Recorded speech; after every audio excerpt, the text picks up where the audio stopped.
don't you just stay doing that, dude? Thought about it, man. The hard part about it is two things. One is like the money is better, but like But I think our marriage would take a hit because I am like done. White time. Do this job, Dude. Walking Blind is hosted by overly emotional dudes who overthink and overanalyze everything. Nothing the hosts say should be taken as medical advice or opinion. They're not professionals.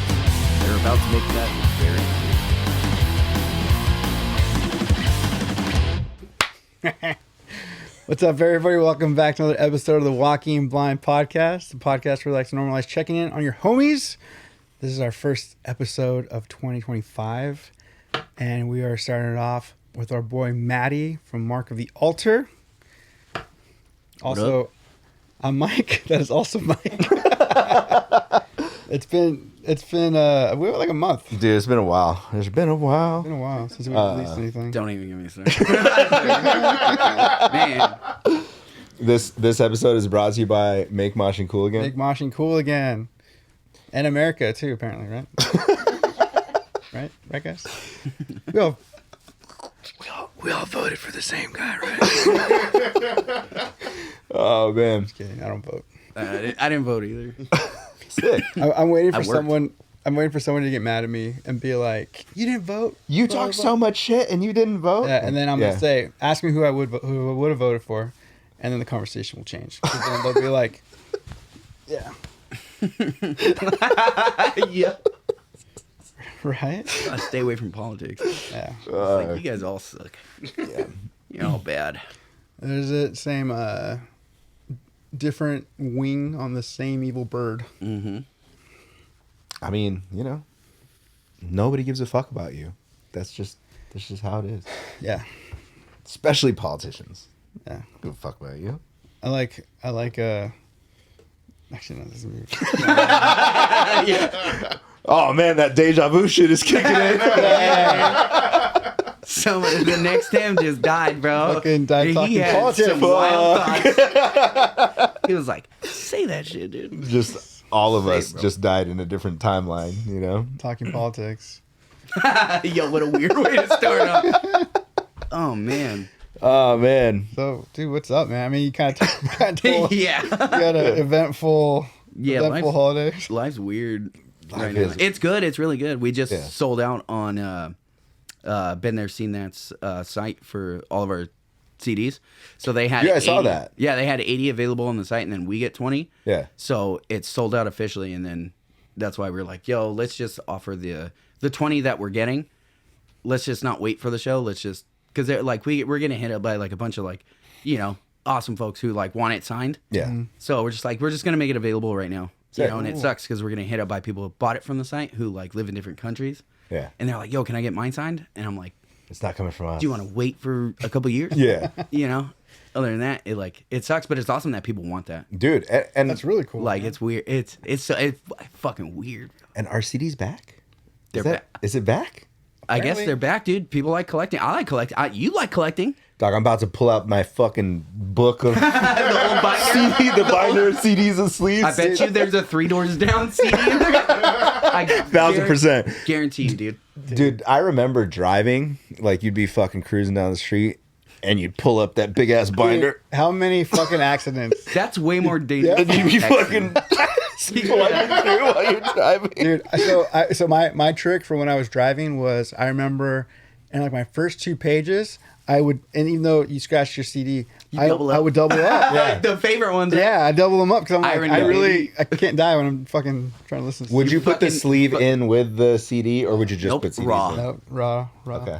Double stuffed. Dude, so I mean, it wasn't that long ago because It wasn't. I remember 10 years. MBR had played in, I think it was like Havasu. It was somewhere Arizona. It was Frank from Voodoo's bar, Okay. and so we go in Voodoo Glow Skulls, and like I grew up on that shit. So like, I was like, oh, fuck, is it like he's here? Because I knew it was his bar, like, or like I remember at the time hearing like, yeah, it's his bar, but it's like, is it really his bar? Is he gonna really be there? Is it really? You know what I mean? But it's like it was his bar. He was fucking bartending, like, and so I was just like, I was being so cool about not being like a weirdo. Yeah. I was being so. I'm sure. I was, dude. I saw you with Ephraim. Yeah. Well, same thing would happen with Ephraim. Same thing that happened with Ephraim is what happened with Frank. Riverside remembers, dude. Riverside remembers. I was so. The bell is eternal, dude. He got so amped. Dude, but with Frank, I waited, and then finally, I think I just had enough couple drinks in me, and I was like, I ran out to the van, because I carried my fucking CD book with me. So it wasn't To show him how many Voodoo CDs you had? no, just to get him to sign it, to sign my CD. Oh, Makes okay. sense. I went back in and I was like, dude, I know this is fucking lame, but can you sign my CD? And he was like, no. He's like, that's fucking sick, man. I was like, from Riverside. He's like, I know. I know. You told me like 3 times. Yeah. I was like, Not cool. I know. You're like, Riverside remembers. He's like, so do I, dude. Yeah. He's like, I know. You keep saying that. But, dude, that's funny. fucking CD booklets. I wonder what happened to mine. I don't know what happened to mine. You guys know I feel that? like my mom still has all of hers. I feel like I jumped on the iTunes wave pretty early on. So I remember getting an iPod and then like taking every CD I had. and Yeah, loading getting it all the in music. Yep. so that it was all on that one. And Such then a I don't- grind. Such a grind. It's so easy today. It was such a grind. It dude. was such a grind. back God, then. trying to find your favorite bands. Yeah. There's this band, dude. Asesino from fucking Mexico that my brother Josh showed me. I've never heard anybody talk about this band. Yeah. They're such like a brutal fucking like. I don't know if I want to call them like metalcore or deathcore. They're just fucking heavy. Yeah. And they're like a, from what I remember, because I haven't listened to them in a while, it's like a Mexican version of Beneath the Massacre. Sick. And all in Spanish? All in Spanish. Fuck. And they fucking hate white people. And I fucking love it, dude. That's sick. It's What's the name of the band? Asesino. So it's assassin in Yeah. Spanish. Yeah. I probably said that wrong, but Asesino. That's the same. Asesino. Asesino. Asesino sounds way cooler as a band name, though. Asesino. Asesino. Yeah, but That's tight. they're really good, but like that's another band like I would never found if it had not been from fucking Just- sample CD scratch, you know? Dude. My brother putting his shit in his Yeah, computer because he dude. got it from some random dude. Yeah. And that, You know? and that grind of like, you know, going digital with everything, you would have bands that like, I fucking love this band. You put it into the computer and iTunes has no fucking idea who they are. Yeah. So you have to like look at the names and type in the names. Dude. Rough. Man, so I remember on again, like there's an iPod, wherever my iPod is, it's gone, but you know the band Rose Funeral, so their guitar player, Love them. yeah, dude, NPR played with them like a couple times, which is so Really? so ridiculous. Yeah, we'd always cross paths with them. We'd just be on the same show. You just told me that we could play shows together, so you just fucked up. Yeah, We're gonna open it up. We're gonna open it up for you now. dude, NPR, we play with anyone, man. Same. Yeah. But I remember on one of my iPods, the guitar player Ryan, after our set, he's like, dude, your singing voice? He's like, you come from like a punk rock background. I was like, yeah, I do. He's like, dude, I have like a punk rock project. It's like tech punk. He's like, dude, I think your voice would be perfect. He's like, so he like downloaded it to my iPod, which I didn't know I could do, like especially for He was how- on some tech shit back yeah, how he did it. Yeah, that was wild. Dude, he put on like a couple of these songs, and I remember being like, "Fuck yeah, dude, I'm gonna do this." And then it just never heard happened. from him again. Never happened. That happens a lot. Yeah. You want to collaborate with people, and life happens, and you know, hit him up. So, Hit him up, dude. Rose Funeral is around there doing stuff. Hit him up.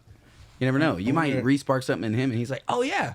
He's like, fuck it, let's start another punk band. what's funny is that now I did another. Dude, I have to be in a band with a Ryan. Yeah. It's like a requirement. It's a requirement, dude. I was at some point in my life, I have to have a Ryan in my band. Yeah. It's helpful. I remember when you guys got You guys got that bass player. He was from, what was their name? When I was in Set Your Anchor, we played with him. They're called the Green To the Wind. To the Wind. Yeah, well, we used to tour the Greenery. All the of us. Greenery was the headliner that day. All right, dude. To the Wind. What's that guy's name? Tron. Dude, that's his real fucking name. Well, Anthony. That guy is super good. Yeah. Like, he's incredibly good. Yeah. And that dude moves, like, he's just energetic as fuck. I remember you guys got him. He's fucking tall Yeah, and handsome it's too. Like, that's a weird thing. Like, sometimes when you get member changes, people will be like, yo, what? Yo, what the fuck? When that dude came around, everyone was just like, hell yeah, dude. Yeah. Like, I forget how, I think Martin and him were just talking, and this is like when MBR had just lost like our bass player and guitar player. And no. were Tron and Christian in the same time? Oh. No. Ryan Sorry. and Christian left. Yeah. I Christian I left thought you were first, talking about no. Daniel. Oh, no. Because, yeah. But I remember him saying, like, dude, would you be down to have Tron? I'm like, are you fucking kidding me? He's like, yeah. Does he want to be in it? And he's like, yeah, he wants to write. I was like, yeah, fucking. I didn't realize that he had written basically the last To the Wind album, which was they were so good fucking live, good. dude. Did he? And he's like, I know he prefers playing bass, but he fucking rips at guitar. Oh, dude, he's better. so good. But I remember doing those like demo sessions, and he would like zoom in. We had everybody zoomed in into the room and just put it in a corner while we were recording everything, and just being like, fucking Daniel too. Yeah. We had the laptop open with him, and then we had like Daniel on like another. on like a cell phone. Yeah. Why didn't we just conference everybody into one call? Just so I could have everybody just talk shit on me while I was recording. That was fun. We do like Skype writing sessions now. Yeah. It's like way easier. Yeah. It's way easier. Especially as long as you have one guy that handles the tech that can get Dan. everything together, you're good. Dan runs the whole show. Yeah. I'm just there to do this. Do this. Just mouthing riffs. Yeah. It's like coming up with breakdowns and stuff like that. Like, but Dan is like our fucking brain. But Skype, dude, that shit works. Yeah. It works. And we don't live like hella far from each other. No. But It's convenient. it's convenient, but also just more efficient. If you're able to do it from your house, fucking why not? You know, you'll still have those practice days, but for writing, if you utilize like tech, dude, do it, man. Do it. But a lot of people like that, like in room stuff. Yeah. You know, but I feel like that's more with like collaborative projects. But like- so we've kind of I feel like it feels like we're having deja vu and repeating some things, but for those of you guys who don't know, we've done this before. But we're gonna repeat some questions and shit. Yeah.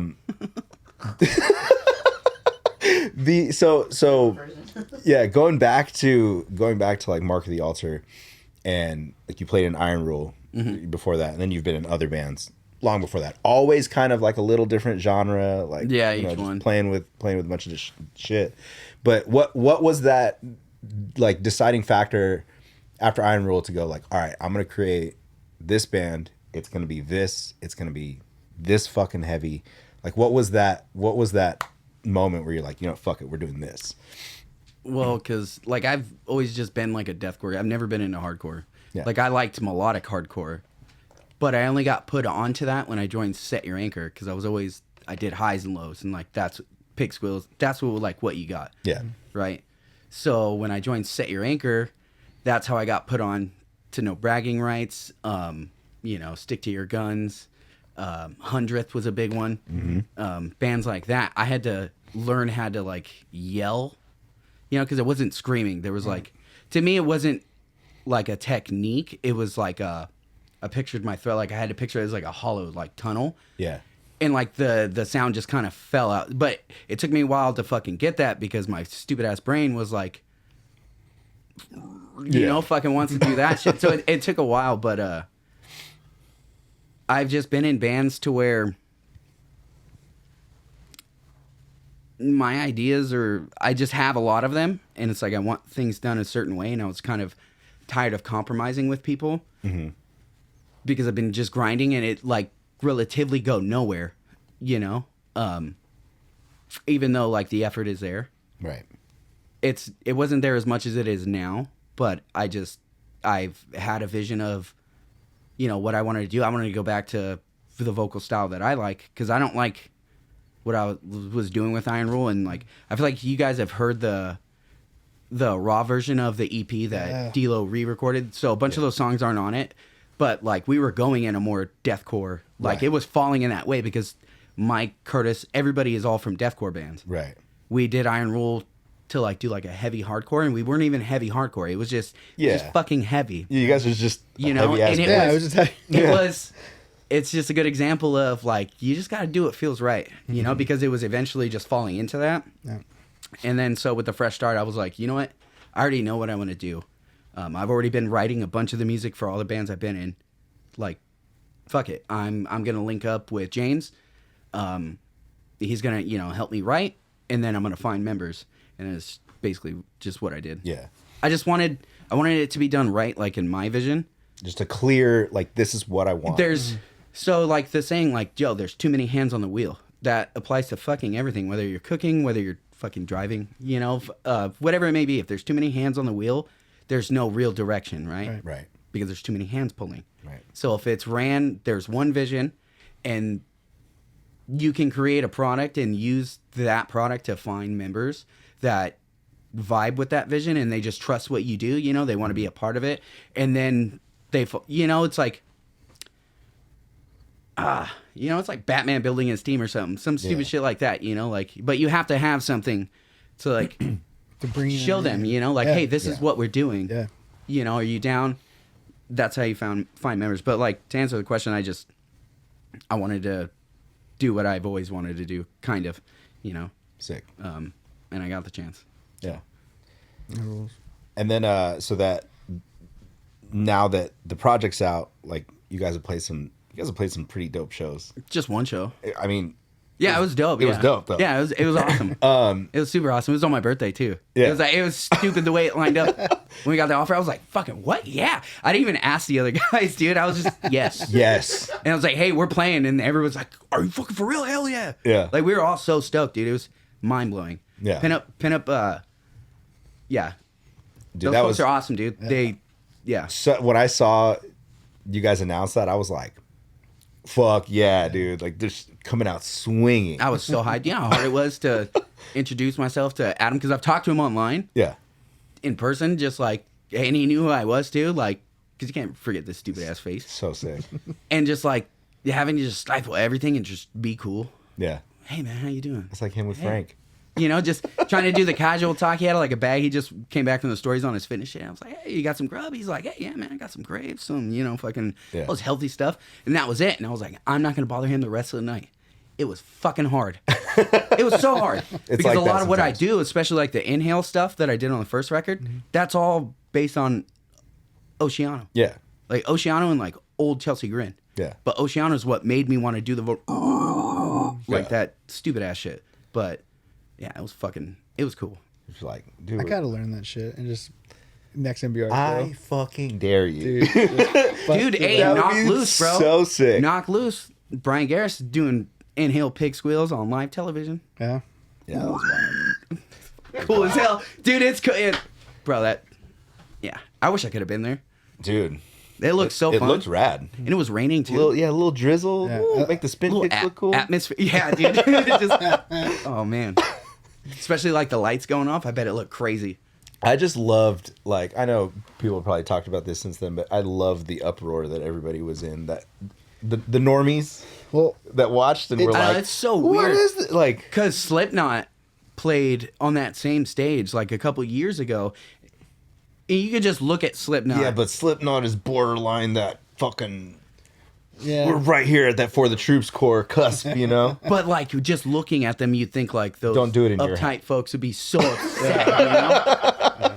And then you look at Knock Loose; those guys are all clean cut, like Yeah. just very regular looking dudes Yeah, you wouldn't expect it. that are just monsters. Yeah. They just went in there and they crushed it, dude. Man. Yeah, that's what. dude. It's so crazy. I think we like to every now and then give our roses to our buddy Jake from Pure Noise. How nuts is it that a Pure Noise band is fucking on a show like Jimmy Kimmel? Hard work. Fucking Well, also Pure Noise Band has like one of the biggest like Billboards. advertising billboards In New in York. Times Square when their record dropped for a fucking what metal band, heavy death metal band. Like, what do you classify Nakusa? Heavy. Just heavy. That shit's right? heavy, dude. Dude. That's like rattle your cage heavy. Like that shit will give you shaking baby syndrome at 43. You know? It's heavy, dude. The tones they use, yeah. it's intoxicating. It's like insane. They have this weird like, and this is my opinion, like Humanity's Last Breath vibe, like to their tones almost, dude. Oh, it's that swollen it's pickle, intoxicating. dude. That swollen pickle gets that tone. Yeah. But I've never heard that. I'm gonna use that. look it up. It's And pedal. I can't wait to see everybody else's confusion when I say it to them. Swollen pickle gets the what? Gets that tone. It's a pedal. No, I'm gonna say swollen pickle gets sucked. Sir, you can't say that in a Target. Sir, this is a family establishment. This is an Olive Garden. Damn, Olive Garden sounds tight right now. Dude, not to me. I just had Miguel's. Oh, you guys ate. Wet bean rice and cheese burrito. Nope. And then carne asada quesadilla. Okay. Hit it with the little fork and knife. I get their garbage burrito. Garbage burrito's fire too. It's good. It's just got a little bit of everything. I'm not picky. Do they put fries on it? Is it one Will of they those do it kind if of you burritos? ask them? They don't put fries in it. It's like That's beans, a California cheese, meat, burrito. Oh, okay. lettuce, shit like that. It's not really a garbage burrito. I don't venture too far out when in my burritos. Do the bean rice and cheese, and then I'll throw in carne asada or chicken every so often. But I usually just stick But it's to- still a bean rice and cheese just with the meat yeah. added, right? Yeah. I made burritos out of like the weirdest shit. They're making spreads, and I'm just like, this is going in a burrito, but this shit's gonna be pan fried. And then I fuck it up, but I still eat it. Dude, I remember my tiny stint in like when I first made an attempt at like college and dorming. On one of the floors, they would do basically like ideas, basically, where it's like they try shit out to see what would work. And so you'd be surprised at the things that would work and the things that wouldn't work. One of the things that didn't work that you thought would work was jerky quesadillas, Was what? like beef jerky quesadillas. No, there's no way. No. Well, I thought it was gonna work. I was like, that sounds. I love both those things, and it just like just churned it for like a half hour. Yeah, two completely different want the- textures. Yeah. The toughest, most awkward quesadilla of your life. You chew all the way through the quesadilla and finally get to the meat. No, but like they weren't with the jerky, and I was like, oh, it's gonna break off all easy. No, You'd have to rehydrate that. Did you just because we're talking about weird ass foods, and then I have the hot dog lit up in the corner? Did you see that article about how like there's probably human DNA in every hot dog that you eat? isn't people like No, Well, I mean, saliva. maybe. Saliva is one of them, but but they're like fingernails, saliva, fingernails, skin. hair, skin. in human hot dogs? I mean, sorry, in hot dogs. No, you said that right. In hot dogs in general, just because it's hot dogs is all the leftover shit thrown into. You don't know what's in it. Yeah, That's true. like They don't eat. Look, they just found out we're in it. Yeah, we're inside You know? the dogs. Yeah, the dogs. Yo, give me a hot dog with some mustard. Let me get that dog. I saw a fun conspiracy where it was like talking about how like the Impossible Burger. It's like one of those fake patties that they're like saying how like had a human meat in it. It's like Yo, I want this to be how true. the turntables. It's the Soylent Green, dude. dude. You ever watch Green Inferno? Yes. Dude, gnarly. I was just talking about that movie earlier. Rough. Rough. People out here trying to save a rainforest. Eaten alive. Oh shit. Okay. Yeah, it's good though. It's not even like a big movie, you know. And I think that's what kind of makes it good. It's like all actors you don't know. It was filmed really well, though. The actors are filmed good really in it. fucking That's what's well. crazy Yeah. because you don't know them and they Like- just kill it. Like a apocalypto. Yeah, but less like doomsday-y. Oh, okay. Yeah. So they go to save some trees. They don't know there's a cannibal tribe there. Nice. And the cannibal tribe is well equipped and just ready. Yeah. So they're immediately met with opposition. Like Fresh meat. immediately, dude. Dude. They couldn't even set up camp. There's light meat now. Yeah.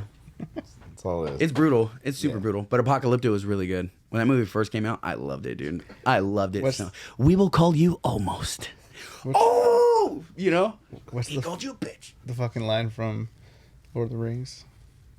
Meat's back on the table, boys, or whatever. What do they say? Meat's back on the menu, boys. What about them? They don't need their legs. I like when it's like, They're fresh. like the videos of like the orcs are all dubbed over with like normal talking voices. Yeah. Oh yeah. Or they'll give them weird accents. Like they'll do Indian accents. I will not touch you over. Sauron will receive these hobbits. Stuff like that. It's fucking hilarious, dude. My accent is really bad. Don't come at me, but yeah, I love those videos. The double or a big one was when they used to take like sports clippings and they Oh, dude, the overdub of the... they just make them say the dumbest stuff, but it looked like that's what they're saying. I can watch it. They did the same thing with Wiggin the Cadaver, dude. Really? Shredded wheat. And they just like they replace the words with nonsense, but Yeah, I remember those old, mostly for like, I remember it was for like Asley dying and was it Carnifet? I don't know. It was like old videos, and it was like a lyric video, but it like wasn't really the lyrics. It was like what it sounds like it's saying. Yeah. I love those. Yeah, with the CDs, we had somebody like, "Hey, you guys gonna release lyrics?" And I was like, "Here," and I put because it's been out, and immediately he just puts a sad crying face, and he was like, "Although I don't agree with the lyrics, you got a sick sound, brother." I knew that was gonna happen. Do you had have- to ask for the lyrics? Oh, dude. Are they in the booklet? Yeah. The album? Nice. I think so. Pretty sure. Yeah, they are. But we had them. So when we dropped the record, we did the album cover with like the backslide, and it's got all the lyrics on it. Cool. But yeah, most people when they read them, they don't like them. I'm pulling the questions From the archive? from the archive that we had for you. Dude, I miss, I mean, I guess I could go back to that, but I remember just like, I had homework to do, but of course I wasn't going to do it. So I'd just be in my room, have my headphones in, and I'd just like read lyrics. Yeah, dude. Read cover to cover. That's the best days. I Or like when miss you that. get a CD that's like super random, and they have like a really wild logo, and you're like, I have no idea what the fuck this Yeah. says, but you're like, I really like this, and I- you don't know what they're called. Yeah. Like nothing, man. Like, but you just like them, and then one day you're like, hey, have you check this out, and somebody's like, oh, you like them, and they tell you the name, and you're just like, yeah, I like, and then you say their name. you don't let them know. I've never known their name. Dude, when was it? I think it was at Sounds Like. I went and like, it Sounds Like or Blockbuster Music. It was like I went to the music store and I went into like the international stuff, and like I found a band from, I think they're from Spain or something. And like I went and I asked, I was like, hey, do you know what this sounds like? It must have been Sound Like, because at Blockbuster Music you could preview the CD. And he's like, Say Blockbuster Music. yeah. Do you remember those? I remember Blockbuster.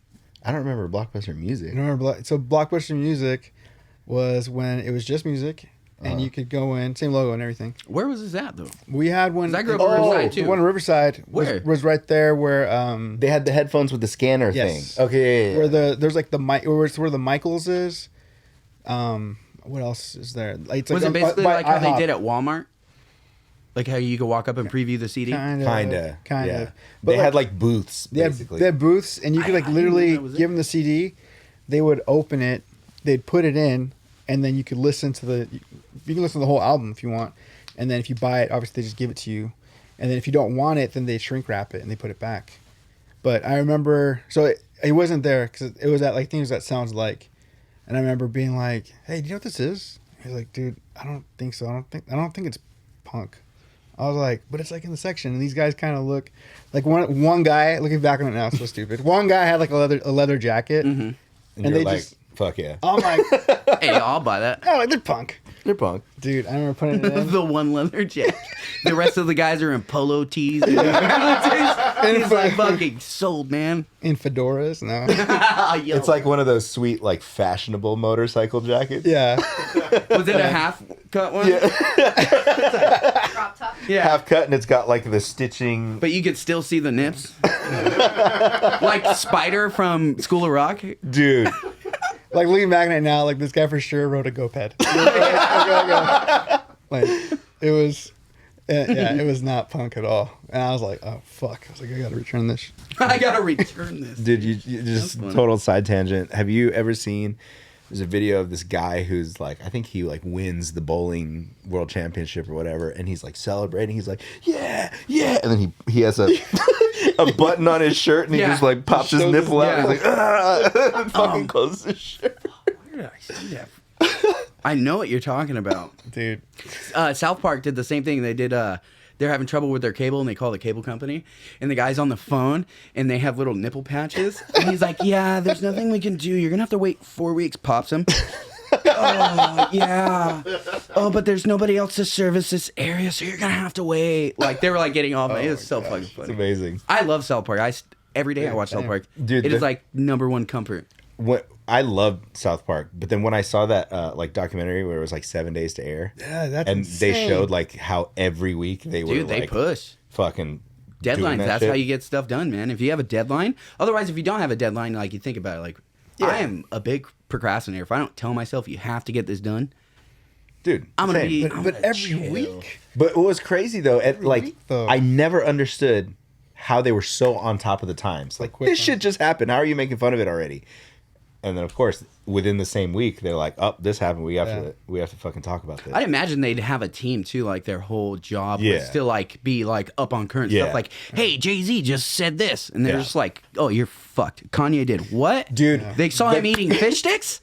You're the doing Kanye it. episode is still one of the fucking Literally was talking about it goated earlier episodes. today. Because I'm a gay fish. Dude, and they kidnapped Carlos Mencia, and he's like, explain to me how I'm a gay fish. He's like, you like fish sticks, man? He's like, please just get it, man.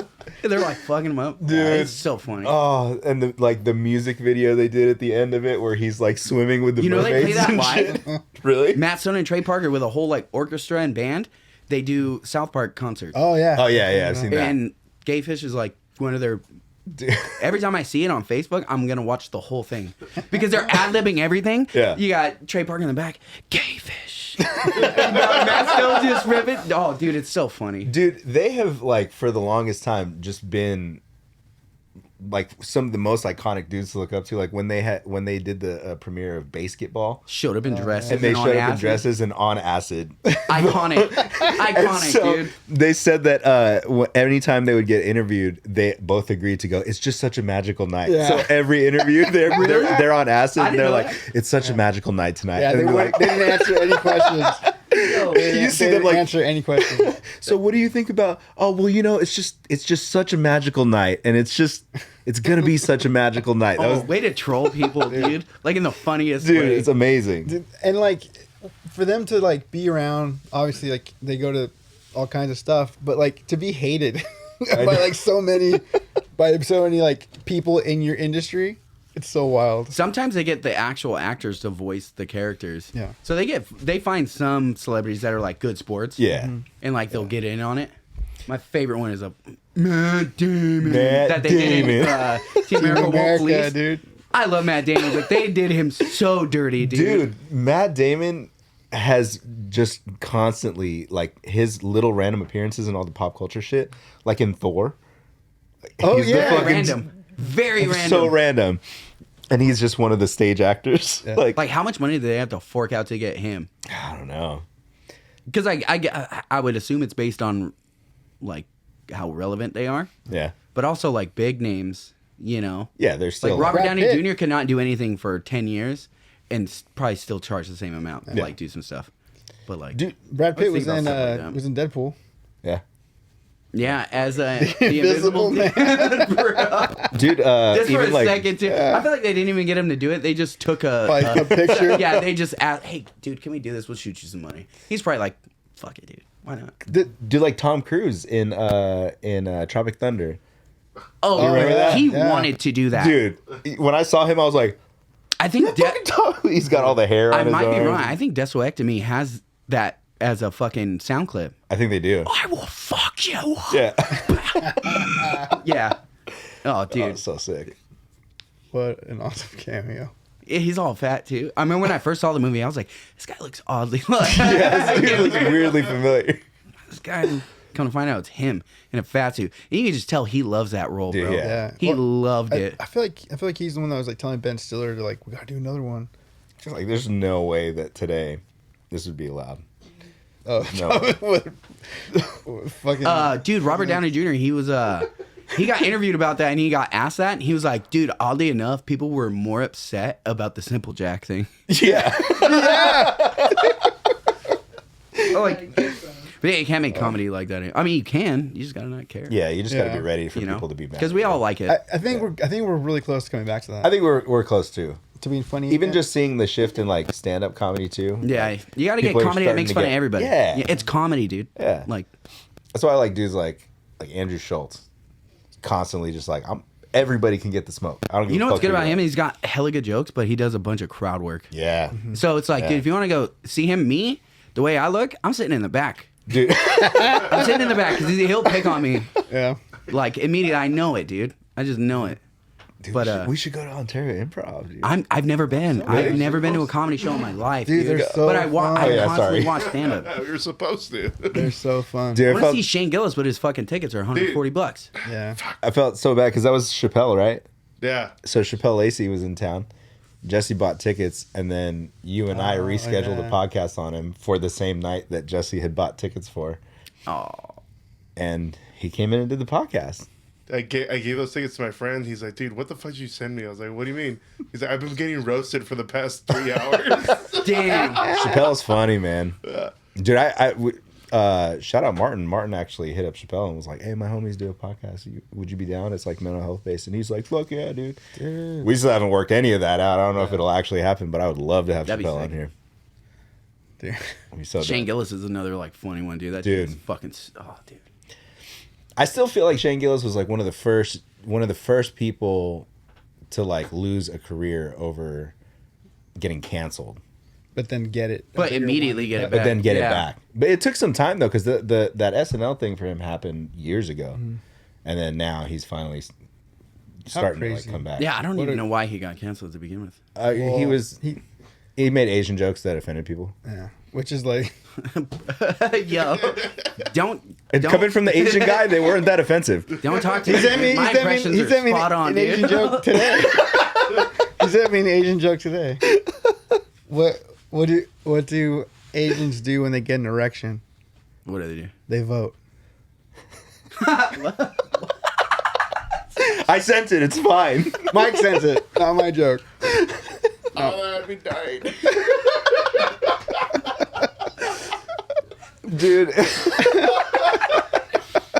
my algorithm is so fucked because all I do is send like this dude and these dudes like all shit that I know would get them in trouble if they had their phone Oh yeah, dude. playing loud. Like I think I got you in trouble at school one Yeah. time. I constantly did. send something like, first the messages, don't open this if you're around anybody. Oh, I don't even do that. I just doesn't do send it that. straight over. So I just know. I'll be like, No, because me and my buddy Trip from last of our kind, we send each other a bunch of funny stuff, and I've sent him some stuff while he's at work, and him just opening it, he's like, dude, I opened this at work, and I'm like, idiot. Don't do that. Dude, I also I sent Jesse one the other day. He's like, they're back. My algorithm got super gay for a while. But it was like Why, dude? because I was sending him shit that was funny. Oh. But what it was I randomly found this page that was just like it's the awkward like late 90s early 2000s like gay porn scenes before the sex starts. So it's these dudes doing like real. That's funny. Dude, because yeah, they're it's- corny as shit. It's corny as fuck. It's Yes. hilarious. It like always has to do with food, Dude, there or was some kind of like, construction. electrical malfunction. and it- Oh. and they're like so mean to each other they're so mean to that each other. somehow leads to sex. Dude, and The last like one. the last one I sent, I think I don't know if I sent it to you. I sent it to Jesse for sure, and it was a guy drilling a circular hole in a wall that they're building.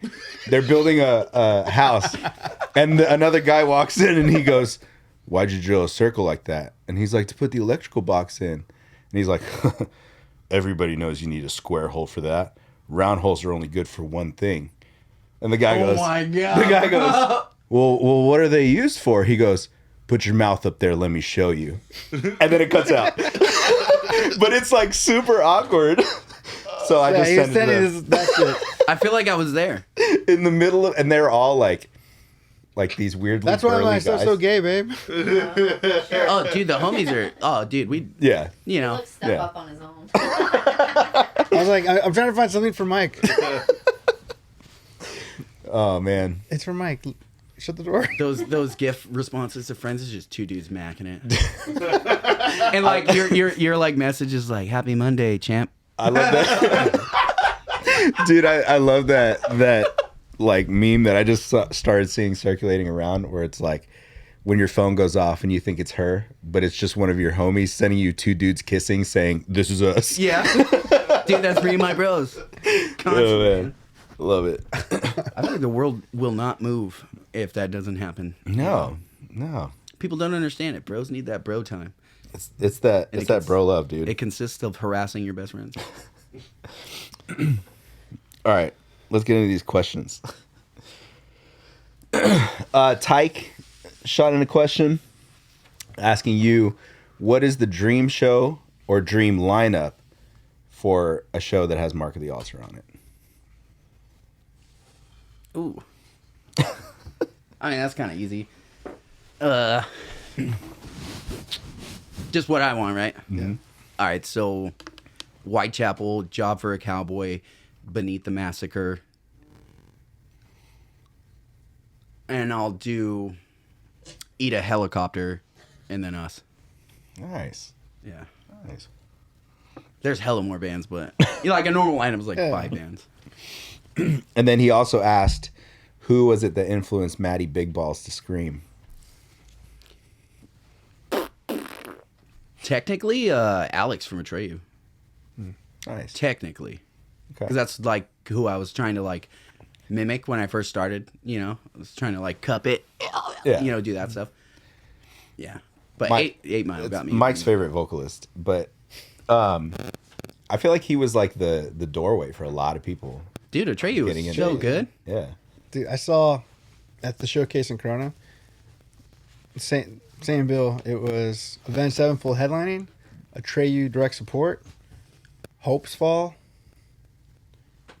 Who was the other band? It was an insane lineup. Was that like 18 Visions on that show? No, I mean they could have been, but they weren't on that show.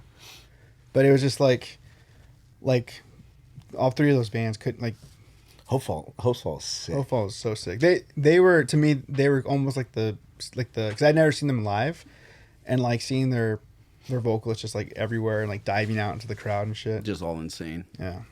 Yeah, that's how I found Atreyu. Is played my first like real show at Showcase, and they had like all those signs and stuff like that. That's how I found them. That's how I found like All Shall Perish, Winds of Plague, Suicide Silence was literally playing one show, and just before and after a set, just looking at the walls, looking at everything they had, seeing all these bands, and I'm just like, check this out, check.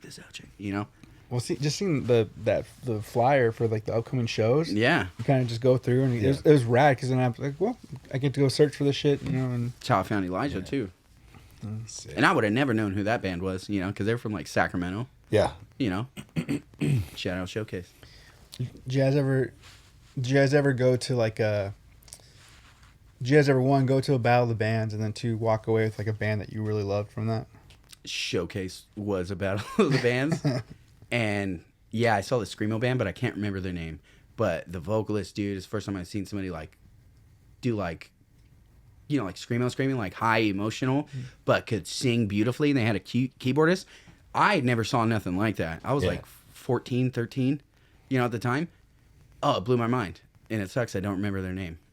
But that led to me like getting into like Bleeding Through and Oh, like that's cool. a bunch of other bands, because I was looking for like bands that had keyboardists and stuff like that, because I was like, dude, it sounds good, Dude, I remember, and I can't remember who the band is, but I clearly remember seeing somebody play live and seeing the singer jump between screaming and singing, and it blew my mind, because I was so used to like, all right, like dudes will get up there and scream, and then like a guitar player will sing the chorus or whatever.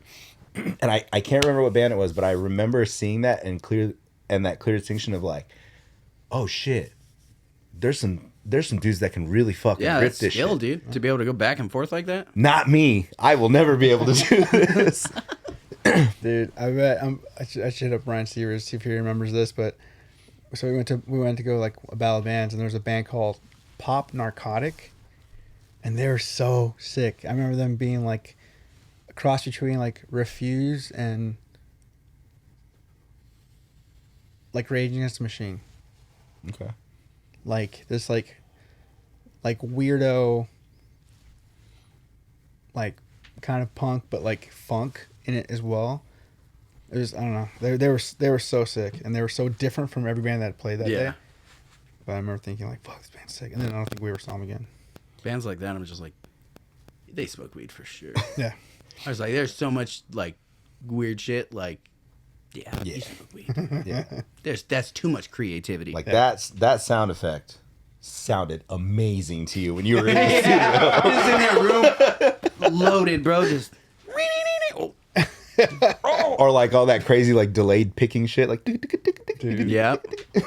Did I watch a video of this dude playing like a 9-string, but he's like picking it. And he's doing all this. What's that fucking band? Everybody's like that. Periphery? Yeah. Glyphia So shit? it was like that style. I was like, what the fuck, dude? I thought it was a bass at first when I first looked, and I was like, oh, that shit got 9 strings. That's probably just Misha. And he's finger picking the fucking guitar, and I was like, what? Yeah, no, I'm cool. Skill. Too much skill. Struggle with 6. That's good. Next, Give me an extra 3, I'm fucked. My hands aren't even big enough to fucking do that, dude. Yeah. Fucking the homie John from 9 Dead. He plays with 4 strings. Really? Yeah. Or 3 strings? Is he a bass? I think no. He's a fucking guitar player. He just But he only don't uses need 3 or these. 4 strings. Wait, he only and uses- he has a custom pack made for him by a company. Wait, what? Wait, so He'll correct me if I'm wrong. wait, does he but only use 3 strings, or Yes. he literally only has 3 strings on his board? No, it's like a 6-string, but he only uses like 3 or 4 of them. Okay. In his answer, he's like, I only use 3 or 4 of them. When he has, like, fair. that's his fucking answer. He's like, I don't need anything more. And you listen to their music, and you're like, you're right. That shit, Yeah. slamming deathcore, dude. Like, Damn. straight out of Jersey. I only use 3 frets. You know? Less is more, dude. those are important frets, though. Yeah. Who was it? I can't remember. I think it was Daniel Castleman, where like when we were like recording like a breakdown. He's like, "Yo, what are the tabs for that, bro?" You know what they are. You know what they are. You know what they you know what they are, man. Yeah, you're asking me dumbass questions. All right. Next question. Who's your favorite superhero and why is it the Flash? Mario from Slumped. It is a Flash, because, yeah, he knows. He's a super nerd, too. Yeah, it's a Flash. We brought this up last time. Which Flash? Mine is Barry Allen, but runner-up is, Wally, but Barry, because he's like the OG. The OG. Yeah, same. And he's too powerful. He could literally murder anybody that he wanted. He could travel in time. He could vibrate. You can't touch him. He knocked Superman out with one fucking punch. It's the prime example of like, thank God a good dude got this power. Because Then you look at Eobard Thawne. Yeah. Yeah. And you're just like, damn. You remember that meme? It's like, I'm the one who jerked you off at light speed, Barry. When she touched you, you nutted thinking it was just by her touch. Fucking so funny, dude. It's like, that's the ultimate enemy, bro. You're like, wasn't her, bro. It was me. you piece of shit. Wait, did we talk about the Flash show last time? I think we did. I'm always. No, I don't think we talked about the show. I think we just said who our favorite. How'd you like the Flash show? was. I loved it. Yeah, same. Up until like the last couple seasons. all It just got those, kinda all those kiddie, shows but- kind of got weird. They were kind of Yeah. trying to do their own thing. Like Savitar, they did a cooler version of what the comics were, in my opinion. Yeah. Because I like the whole it's Future Barry from Yeah. a different timeline that's all messed up. But the original Savitar is like, like a god. Yeah. So what they did with Barry is a lot cooler because he just made himself a god. And he had a fucking suit that was like incredibly big. Like when he stepped out of it, you just, what? I don't like the in the show his like cowl. I hate that there's this big forehead. part to it. Yeah. Yeah. And then when they did that crossover where like Stephen Amell is in the air or it's in the Flash suit, I'm like, that looks so dumb. Yeah. It looks, I think it's meant, you're just supposed to I- go, like, it's- this yeah. is not right, man. You're supposed to just let it go, you know? Yeah, Grant's He's a good Flash. The problem. He's got a good singing voice too. Does he? Oh, He was yeah. on Glee. Yeah, Oh shit, he was. Yeah. Good for him. dude. There's so many people. So I I've seen a fair share of Hallmark movies just because I happen to be on at the house. At my And house. yeah, Mom's house. yeah. And so like I remember That being sounds like, so disrespectful. I'm like, oh shit, that Your dude's in mom's the house. Flash, and then like, oh shit, that like that person was in Agents of Shield. Oh shit, like they're all from that Yeah. world. Then you realize like these people just need work. Yeah. Like the rest of us. Dude, that's why like you'll see these movies come out like big name actors or whatever. It's just because they like, oh, I had a few days off, so I took a paycheck Yeah. for this. And Nicolas Cage. That's why he's like, dude, I have to make money. I want to do as many movies as I can. well, yeah, because He'll he's take every defaulting role. on castles and fucking T-Rex skulls. Yeah. Like, Freak. Wildlife, huh? In, Better than gambling, probably. I guess. the guy that played Elvis, and he was also in Dune 2, Austin. Austin Butler. Austin Butler. He was in Dune too. Who the fuck Yeah. did he play? He He was was the nephew, the cousin yeah. of Dave Bautista. With the bald head. the white dude. No. He did not play him. Yeah. That's the same guy. That's Yeah. Austin Butler. Austin Butler. Also, wasn't Austin Butler? I didn't know in he that- played Elvis. What? in that. The bike- bicycle, the bike- Yeah, Oh, that was a good Bikers. movie. That was a good movie. Oh yeah, that's Bike It was Riders. cool. amazing movie. I love Tom Hardy. So he was also in Arrow. He was Thea's. Oh yeah, he was Boyfriend. the DJ guy. The DJ. Oh, the Yeah, he got to bang Thea and then try to kill her. Yeah. yeah. He was Yeah. working for Ra's al Ghul. Yeah. What a slimy little piece of shit. League of Assassins. You know who my dude. favorite was? Prometheus, dude, from Yeah. season 5. Okay, Yo. okay, but I just rewatched it like within the past week, right? And his character outside of the Prometheus like costume, is fucking hard to handle. Really? He's just always like Oliver. Oh. Yeah, the way he talks. Yeah, and you're like, I'm gonna take the He's like, fall. "Wait." It was my idea. And you're like, really, dude? You're like, don't Don't do that. stop, dude. You don't have to do that. My problem with that whole, well, at least where it started to go, was just like, by the end of it, everybody had a superpower. Everybody That's was a another superhero. thing. That's the Flash Yeah. for you. Everybody gets Everyone power. got power. I was like, Whack. okay. Know your lane. You're the chair guy. Cisco, I'm looking at you, bro. Well, it's, Sit the fuck down, Mr. Vibrator, or whatever they want to call you. Mr. Vibrator? Mr. Vibe. That's like- Mr. Vibrator, dude. Somebody call Star you. Labs created the Vibe 9000. Yeah, Star Labs created the biggest dildo known to man. dude, one of the funniest things and kind of hardest things was to watch on Arrow was what's her Oliver's main love. And she well, no, sorry, his first one, and then she becomes Canary. Laurel. Yeah. When she starts Lamb.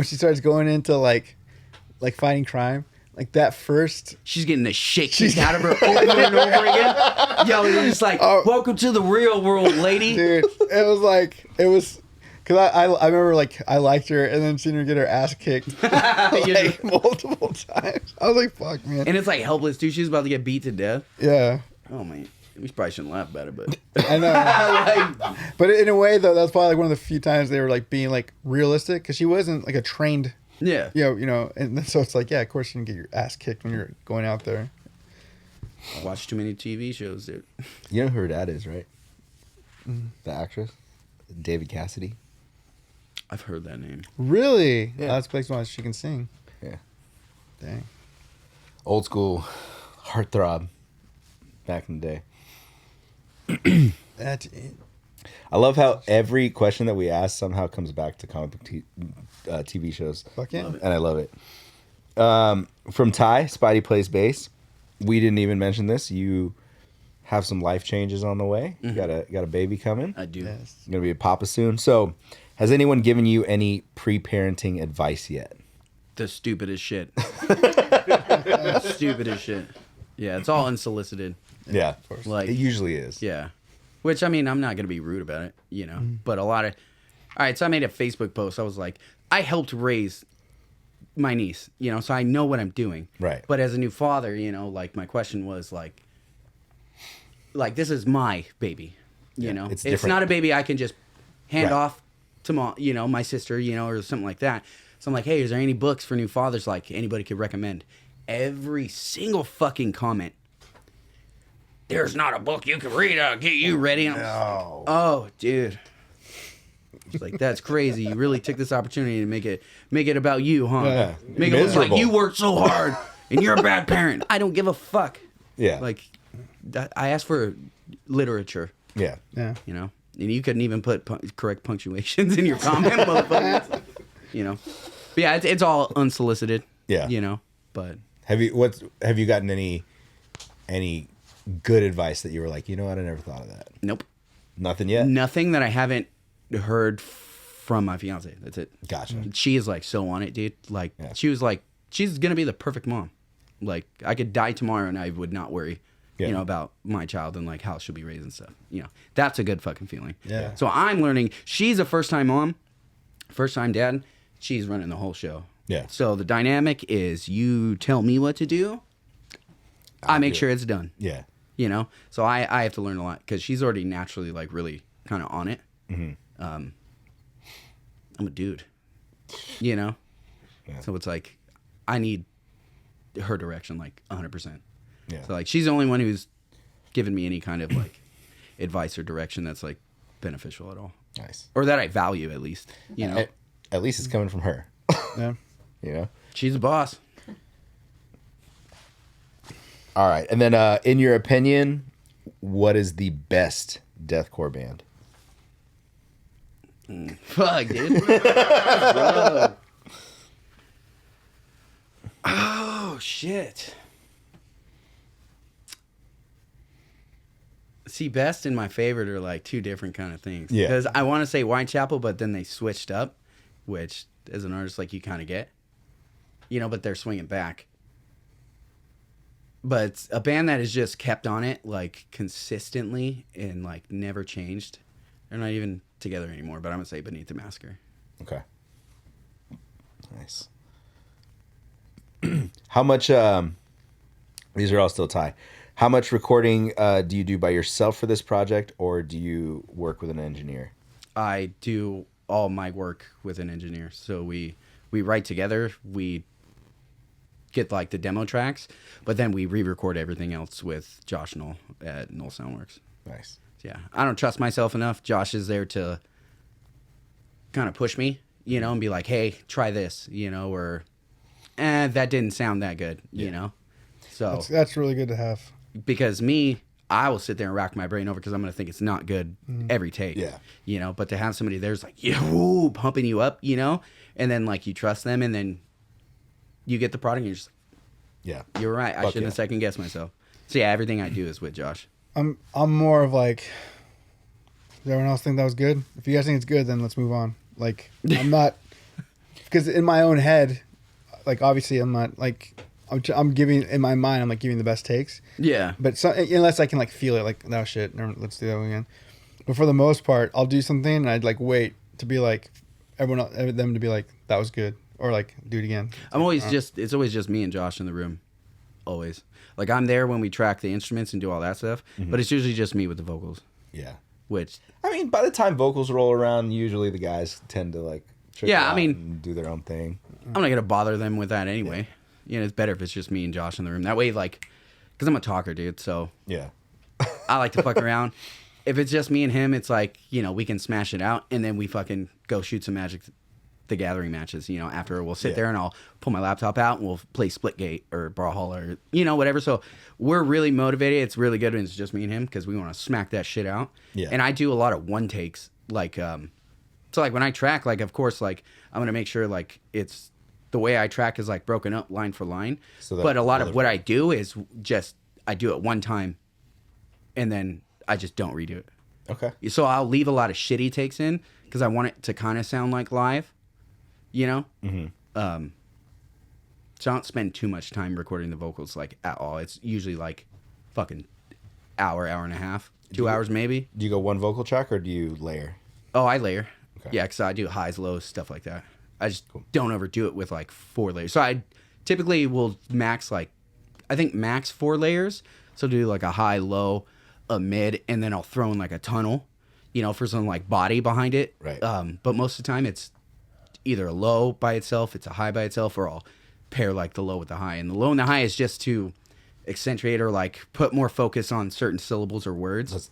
Yeah. Just to, I give it feeling. I don't know how to really explain it. I just know what it. I get what you're saying. What you're doing when you're doing it, but the key phrases are exactly. Really like pounded. Or like when you're doing a section and it's all highs and you're getting ready to switch to a low, the best way to transition is to throw a high and a low so they're already ready for it. Yeah. It's like I don't know, the way I think it sounds stupid, Yeah.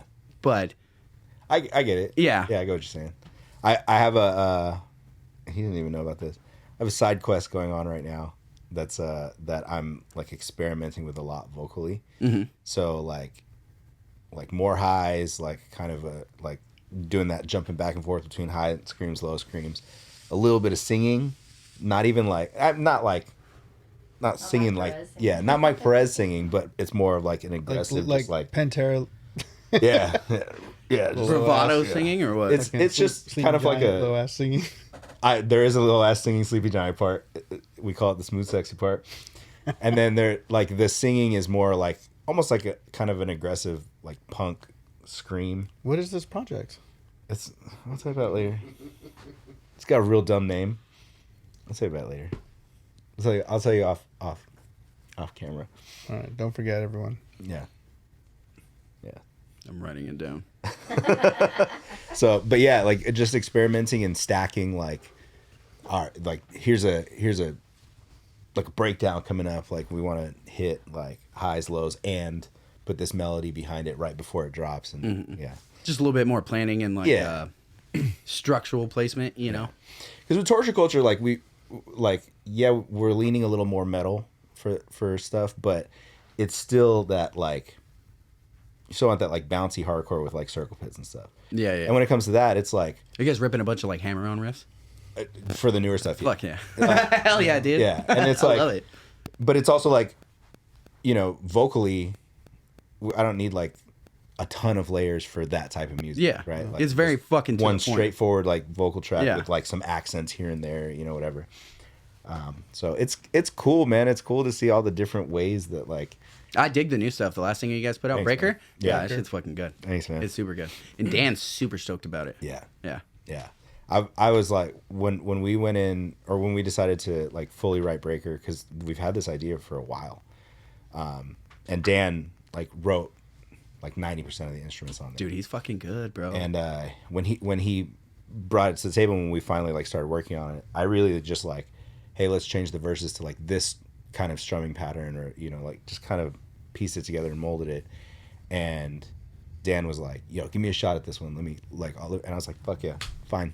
Let's all save some money. You handle it. Like we don't have let's do it. It came out fucking. And he dope. fucking better than like killed it. Yeah, dude. see? When he started sending me mixes, I was like, fuck yeah, dude. Yeah, he kills it, bro. And he's come such a long way, even since like torture culture first started to now. Like you can like there's a clear difference in like the dynamics of his recordings and shit. Yeah. He's killing it right now.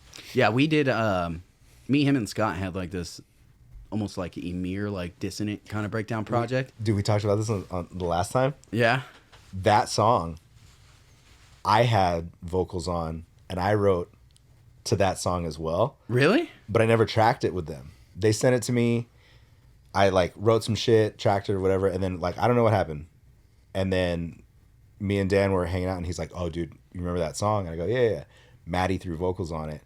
And they played me your track and I was like, you guys don't even need to hear mine because that fucking rips. Like I don't even have it anymore. It's on like a 3 fucking phones ago. It was like yeah, because we did it in like 2021. Yeah, and that whole project was like all the shit that they were writing for that. It was good. This heavy, Very like, Emir like dun, like dun. new metal-y type of like grime. A bunch of dissonant chords in it. Yeah, there's definitely some songs in there that are like fucking bangers that just they haven't released.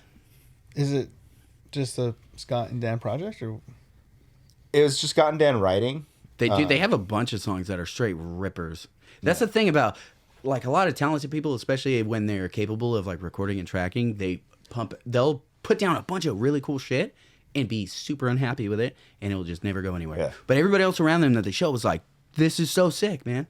But nah, Dude, fuck. like I was stoked to like toy with the shit, but it was also like right at the time when torture culture was starting to pick up, so it like wasn't my priority to try and write to that stuff when we were trying to do torture culture shit. Yeah. And I remember circling back around to it, and then when they showed me yours, I was like seriously, have Matty fucking rip all these songs. It went nowhere. Yeah, we ended up doing nothing. Dude, if I could find, I gotta see if I still have it, because I know Dan sent it to me. If I can find it, I'll send it to you. This fucking ripped, dude. It was so heavy, and I it don't was just remember. so like, I feel like I heard it too. I feel like maybe you played it for me. yeah. And I was like, because this was pre Mark of the Altar. Yeah. And I oh, was dude, like, this was like 2021. Yeah. Yeah. And I was like, dude, this is the type of shit that you motherfuckers should all be doing. Like, this is so good. I don't I'd know probably what, still be down to do it. You dude. know? I'll play guitar in it. I don't give a shit. I'll be super down to do it. No, I don't want to play guitar in that. I was gonna make me get another string. I was about to say, I mean, have to play something like. Those are record. I'll play bass for it. Dan can play guitar. I'll play bass. Yeah, he One was showing me a string. bunch of stuff. He's doing he produced and mixed and mastered Exit Existence. Yeah.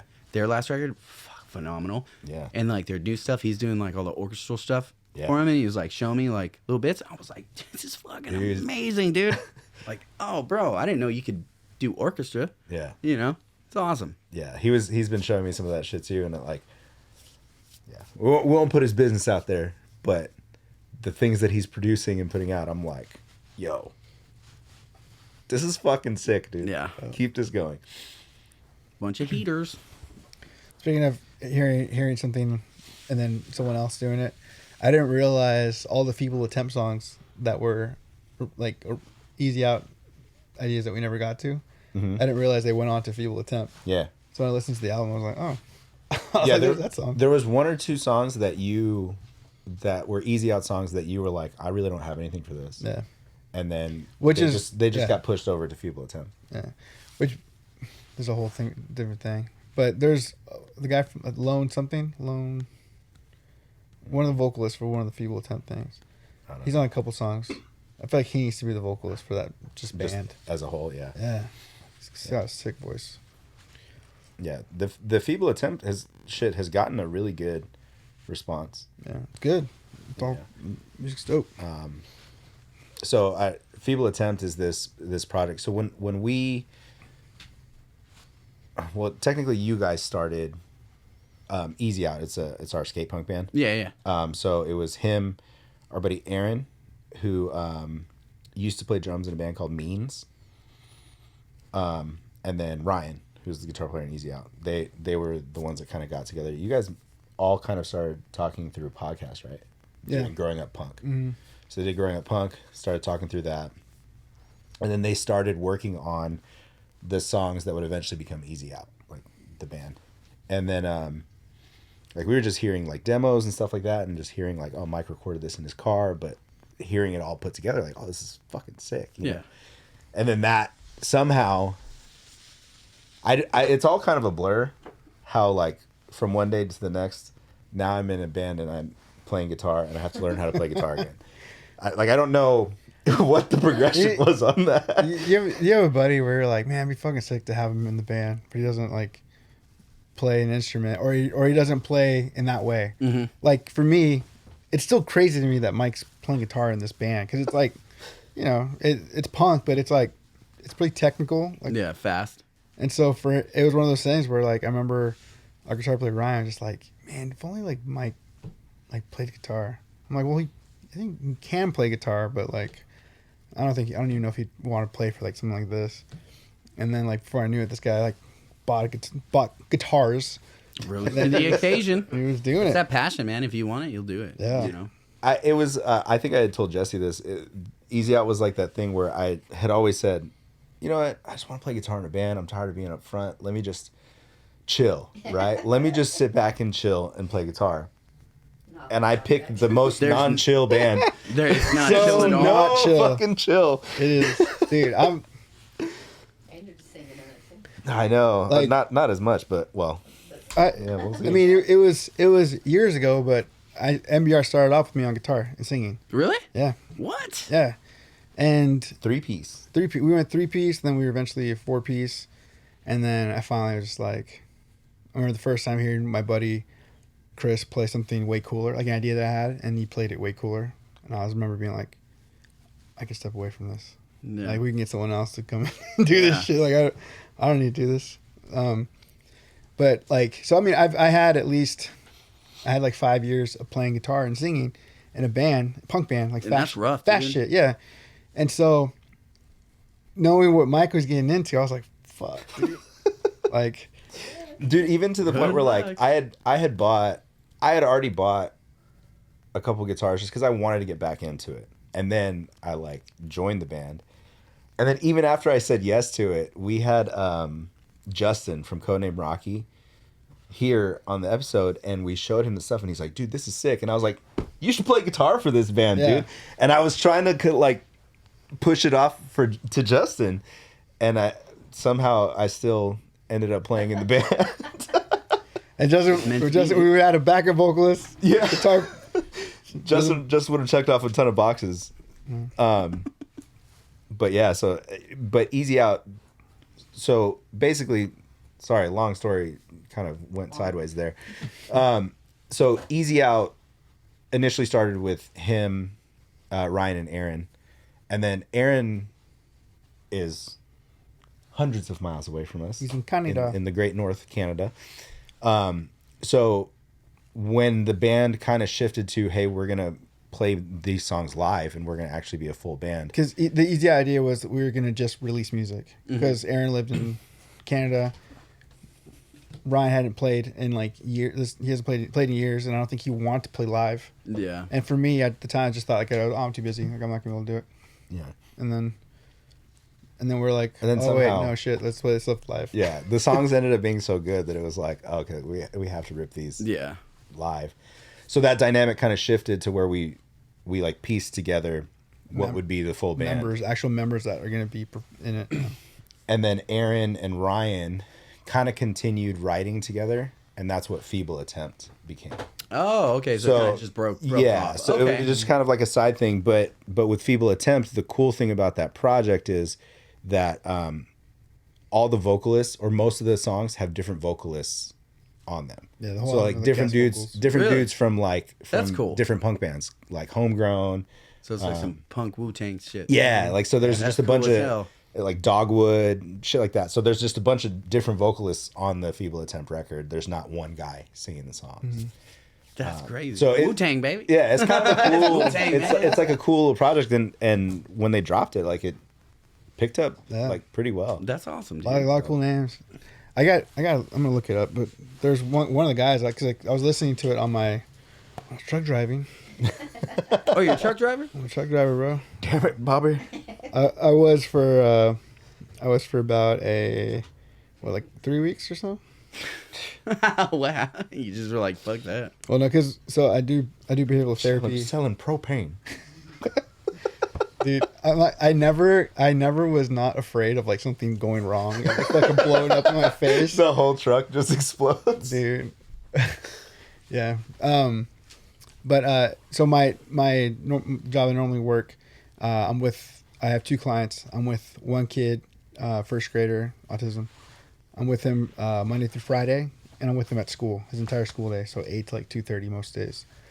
And then Monday, Wednesday, Friday, I have a kid that I'm with in the clinic, and so that's my work week. These 2 kids. Well, during vacation, when school's out, my kid that I get most of my hours with, he's out. He's out of school for a month, not 3 weeks, and we found out during Thanksgiving break, like they tell us, oh, you can like pick up shifts for that time off when you don't have a client. Okay, cool. Everyone's trying to pick up the same shift. Yeah. So it was like I didn't work at all, and so like a week of not working, Yeah, that's... a little rough. Yeah, you can't do that. It's like... Financially. Yeah, it's like... Yeah, that's Yeah. a bullet to the brain right there. Yeah, and so as it was coming up to 3 weeks, we ended up getting one of our friends owns a propane company, and they were needing a driver, And so I drove and then switched out propane for the last 3 weeks. Hey, that's cool though. Strong. Got it done real quick. Hustler, love it. Dude. Hey, you could have been out here selling crack, so Yeah. could have took the easy route. Yeah. But I got to listen because it's like long ass drives. And so I was just listening to everything. It Yeah, was awesome. I loved it. Oh, yeah. Fucking fuel tank. I couldn't be a fucking truck driver. It's a lot. Oh, I get hella stoned and crash that bitch, bro. All right, last two questions, which aren't really super heavy. One, are there any Mark of the Altar hoodies coming When does this episode come out? on Friday? Friday? That's crazy because we're dropping a winter drop on Friday. That yes, there's hoodies. Damn. There you go, Ty. Order right now. And then from Avi, hi Matty, I love you. I love you more. Happy late birthday. I had a great time. Dude, yeah, happy birthday. Dude, his parents, dude, his dad was out there grilling like 8 pounds of meat. They had chicken, they had asada, they had carnitas. Dude, me and Mike, 2 plates. Me and him are on the same. We both got our first plate, which was stacked. We ate it. Yeah. Like mid plate, he was like, I should have made some fucking nachos. And I was like, I didn't even think about that. He was like, you want to go get nachos when we're done? I said, hell, I ate my shit super fast. And I'm just sitting there waiting for him. And as soon as he's done, he's like, you ready? I've been ready, brother. I've been ready, dude. Stacked a plate full of nuts. It was the best. Yeah, and his parents are super nice, too. Sick. They have a really cute dog named Leia. What kind of dog? I don't even know, dude. She's small, and she feels like wool. Nice. So she's not a poodle, but like, Like a labradoodle kind of. I don't know. Avi's probably going to comment on this and say what kind of... She's so... Avi, what kind of dog is it? Yeah, she's so cute, dude. I didn't get a picture of her, but Dude. everybody's in making their food in the kitchen. She's at their feet, not looking up, but staring at the floor. Just waiting for shit to drop. So smart. She's pro like, tip, dude, dude. yeah. That's a pro So I'm move. over here knocking shit over on purpose. Dude, so I've talked about it on the show before here, but I have, the 2 dogs. My younger dog, the bigger one, Harley, the boxer. Mm-hmm. We're looking for a home for her. She's just, To long story short, she's not getting the proper training she needs here, and she needs to be in a better like house where she has like direct attention, like one-on-one. Because she's not learning between me and her and the kids. Everybody has kind of a different approach with her. So she doesn't. too many hands on the wheel. Yeah. I love that. And Jesus can't take the wheel if everybody's holding it. You know? Mm-hmm. You know what I'm saying? It's a good song. Don't lie. Don't lie. That song comes on, whether it being a reel or not. You're just like, you're going to sit there, Jesus, take the wheel. Dude. I'm not even religious, bro. I spend most of my time shitting on religion. Brother, I get so much faith in my body, bro. Same thing happens if I listen to Sleeping Giant. Dude, I'm just, Dude, Sleep. I feel it, brother. Dude, You know? Giant. I missed that band. No one leaves this room sick. Yeah. Bah. Oh, dude. I played with them, so the first time I ever saw them is the same first time I ever saw Azalea Dying, but I was obsessed with Azalea Dying already. And then I was obsessed with All Shall Perish and Winds of Plague, and I got to play with all 3 of them in the same day. Dang. Sleeping Giant played. It was a bunch of punk bands. when was this? 2009. It was called Lisk Fest. It Oh, was I remember all the Lisk It was Fest. in Irvine in like the middle of some mountains, but it's like Yeah. all grassy. There's that weird little, It's like a canyon. yeah. You almost felt like You have to take the toll roads to get Yes. there. Yeah. Yeah. I was probably running merch that year. really I was 17. I think I was And I had running long merch. black hair. Hell yeah. Still rock the skinnies. I think I was working for Pure Noise then. Oh no, 2009? Maybe not. I remember being there running merch for somebody. Yeah, it was sick. It was a punk festival. Like the guy who threw it, he was like part of like a punk band. Was it Chris back List? in the day. Yeah. Yeah. So there was like H2O played, which was really weird. So my idea of hardcore growing up was bury your dead, hate breed. Hardcore. Right. I had no idea That, like, that real punk beatdown had shit. any kind of influence on it at all because I didn't hear that, and I Yeah. still don't hear that, and I don't care what anybody says. I really don't. H2O, they're more punk, right? Which is Yeah. technically their Yeah. real hardcore. They were talking shit to the kids who are hardcore dancing, calling them losers. Like, yeah, you fucking losers gonna pick up this change, fucking. Yeah, we want to see a circle pit. They were talking shit, and I was like, I don't know if you just saw Sleeping Giant played, but this whole fucking field turned into like an absolute battleground for the Lord. Like, and you're out here talking shit to these kids. You just see what they did. Like, it blew my mind. But yeah, they were still out there two-stepping, picking up that change, baby. Yeah, Sleeping Giant. That set was terrifying. Yeah. I've never seen so many people try to get out of the way faster. Dude. It was crazy, Sleeping dude. Giant at, I think it was Nitty Gritty. Yeah, dude, terrifying. Dude, stick to your guns at the nitty gritty. I never thought I would die in an office building, but Dude, stick to here we your are. gun. I remember, I was like, Don't go near the front because you're getting suffocated. well, dude, no. You're getting I was- suffocated, man. I was having, I can't remember if Josh asked me to or if I just did it, but I remember I had to like stand in front of his cab, I think his pedals maybe, and I was just keeping kids Because- yeah, off of the because- stage. Because it was Dude, just because like, everybody's on the stage. You Yeah. can't see the band. yeah, Jesse's not singing. The microphone is between 50 people fighting each other for it. Yeah. Like Like, that's I- my one gripe with Stick to Your Guns. I've seen them like 15 times maybe. I hate that they let other people sing the songs. I didn't pay to see that shit, bro. I didn't. You're being very lazy, and I know that's part of the culture. Did the new song that they Fuck. just dropped? Yeah. I was like, Is it good? oh yeah, the song you sent me, Dude. Well, the video was fucking. the video amazing. was amazing, but I was listening. I'm gonna to listen it. to it when I leave here. It's I didn't even know so they dropped good. new music. I haven't Yeah. listened. They have a record coming out on the 10th. I haven't listened to them in years, dude. Dude, we just saw him with Bane and Desmadre. Ooh, that's Madre, dude. I heard they used to be a Pomona band. Shit. I shouldn't even brought it up because I just forgot their name. I know what you're talking about. I can't remember the name of their band, but they were a different band, and they had a song called Desmadre. And then they reformed the band as Desmadre. Yeah, fuck. What is their name? Me and Mike were just talking about it earlier. Because the homie Kiki's in it. Or he was in it. Should we ask Martin? Martin. Oh, yeah, but they were so good. I remember one of my friends, she was at a show. She was like, she went to one of their shows. She was like, dude, as soon as I walked in, I got kicked in the fucking face. I was like, Pomona, baby. Yeah.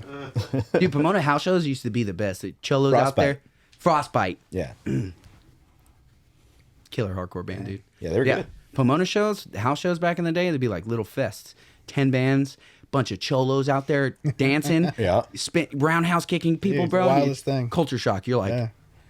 now I know why these fools ask me if I'm a rocker fool all the time. Yeah. Because they're rocker They fools. love that shit, dude. Yeah, they're rocker fools. Depending on where you're at, like if you go, like I mean, I've seen a shit ton of cholos at like Social D shows, Yeah. and then at ska shows for like Voodoo Glow Skulls, like tons of cholos for that. And That's then, the cool thing about music, dude. It's incredibly universal and Yeah. like, you don't know who likes what, you know? And I think that's fucking super cool. Well, that's like Halsey. I was actually just talking about that today. Yeah, she's a hardcore kid. Yeah. She like booked like Prada and August Burns Red. Same and thing, shit. Demi Lovato. Oh, really? Yep. Dude, she did a fucking pig squeal on an interview. Yeah, she talked about how she was really into Knock Loose when they first were coming out too. Yeah, and Bring Me the Horizon. Yeah. That is so crazy, Pray for plagues, baby. dude. Yeah, dude. Sleeping Giant. Just, it's a different type of mosh. It's rough. Dude, and they did that song with Frankie Palmieri. Oh, Oh, man, it was fuck. What's that? Close Your Eyes You or Better some Pray. shit like Oh yeah. Yeah. Close your. I think. Yeah. that? Oh, dude, it was so good. And the video was super sick, too. It had everybody moshing around him. Yeah. I was like, oh, that's so sick, dude. He's a. And that's when everybody learned Frankie was Christian. Frankie's Christian. Yeah, that dude's religious, bro. What? Yeah, he has faith. News to me. That's wild. Hey man, you can have That faith whole and party. song, bro, that song is about the children of God uprising against evil. The whole song. Yeah, but he's also. We pray with our eyes open to seek the victims of injustice. It's not just one man. All heaven stands with us. You know? Oh, dude, I'm gonna listen to that shit when I leave here. I'm getting pumped up So on heavy. Sleeping Giant. Yeah, man. but also, you know, I guess it was more of Tommy being on a Ghost Inside song for the conflict. See, that's another band I used to be when I got put onto melodic hardcore, Ghost Inside. Dude, Set Your Anger, we used to get that shit all the time.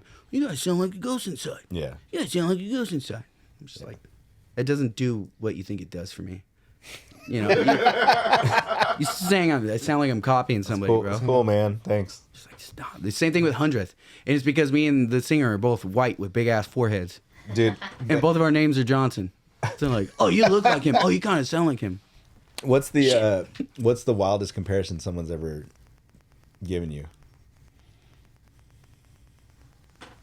They're not really wild. They're like pretty justified. The Yeah. one I get the most is like, I sound like fucking the singer of Carnifex. Okay. That's a fucking sick comparison. Weird. But some lows are like, oh, you sound like Phil Bozeman. I'm like, no, I don't.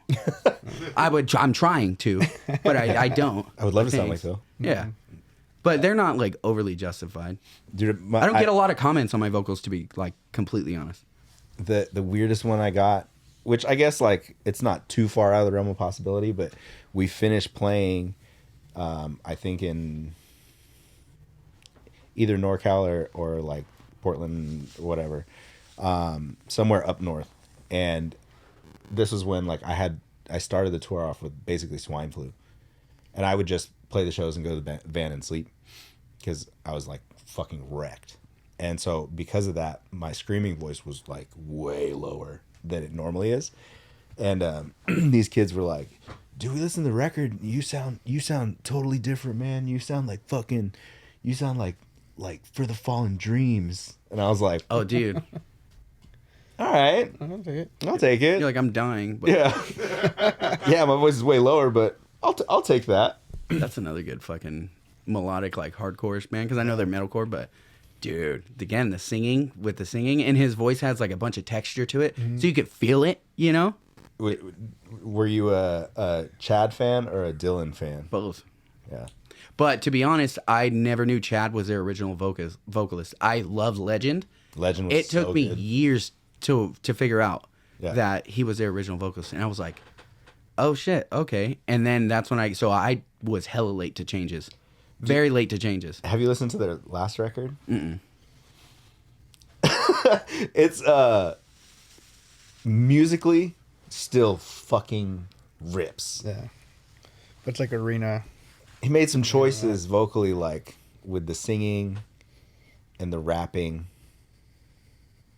And the rapping. that I was just kind of like, don't do this. Why?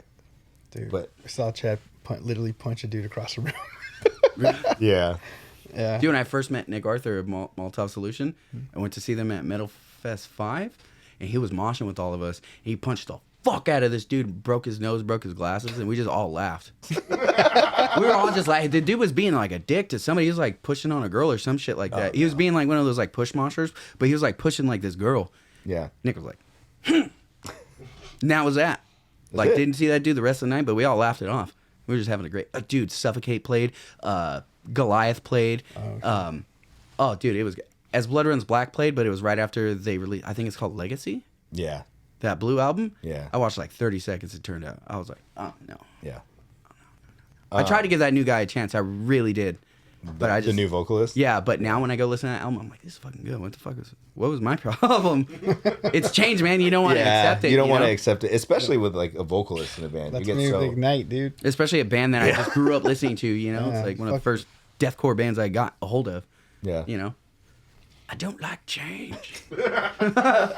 It's tough, man, especially when it comes to a vocalist. Yeah. Like you get so used to somebody's persona and they're like I don't even know this person from anybody else, but It's rough. It's hard. you want to talk about Ignite? Oh, man. I mean, I don't. They... I don't, but I do. Yeah.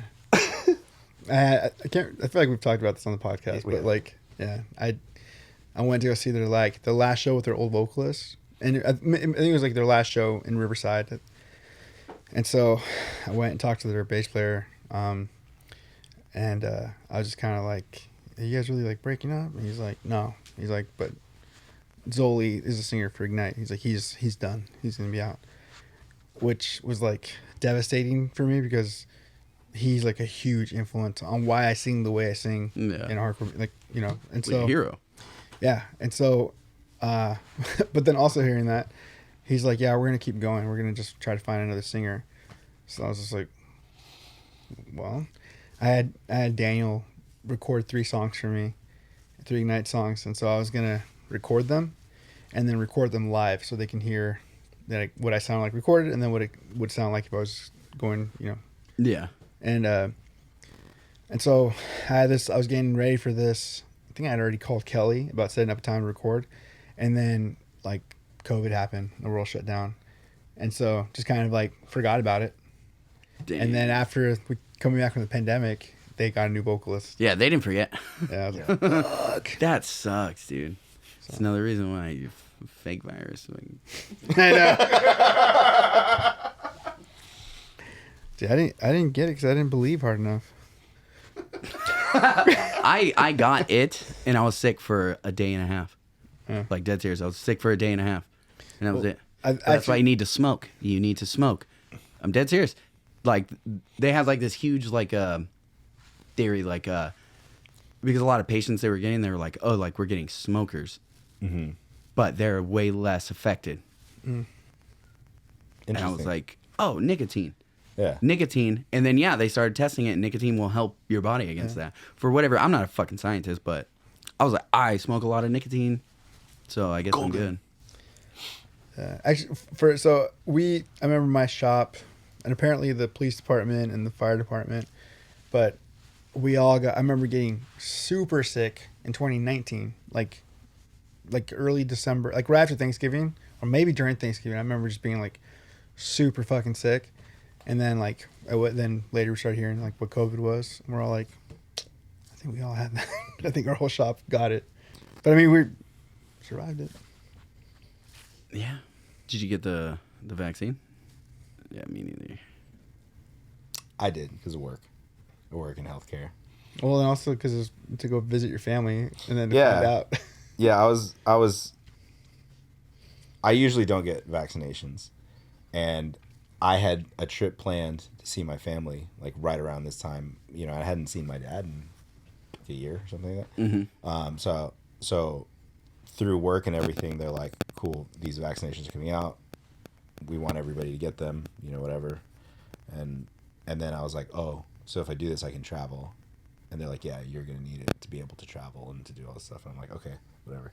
Didn't they tell you because like it'd be like there's like the first one, so it's like you're not going to be, you won't be able to like to spread or catch it, whatever. Yeah, like you won't be able to, or That's crazy. Yeah. That You won't be able to number of catch it, people but you that can started still spread it. dying jumped up as soon as they started giving people vaccines. yeah. I have this whole like, I'll fuck. The vaccine thing is wild, man, because it's like, you know, I'm not like anti-vaccines or anti-medicine or anything like that, but at the same time, like this was fucking. What happened to my body, my choice? Dude, I have not got a flu shot since I was like 10 years old. Like the last time my mom made me, I don't get sick, dude. Yeah. I don't get sick. Yeah. Like at all. I fast a lot too, though. Hey, man, I'm here to tell you right now. One piece of parenting advice I can give you: you're gonna get so sick with your kid because your kid's gonna get all the sicknesses, and they're gonna, they're gonna sneeze right in your mouth. I want to homeschool her. You sneeze right in your mouth, and you're gonna be like, "Thanks," and then the next day you're gonna be sick. I'm actually surprised I haven't gotten like that sick at my school. These little kids cough in my fucking face, dude. Really? Just like, Dude, that's all little The kids. way little kids cough too. yeah.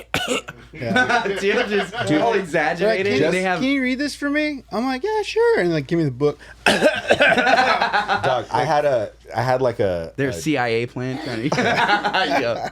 I had like a dad mode moment literally earlier today where we were in a store and Elliot sneezed and this huge like fucking glob of snot comes flying out of his nose, right? I don't have any napkins on me. There's nothing.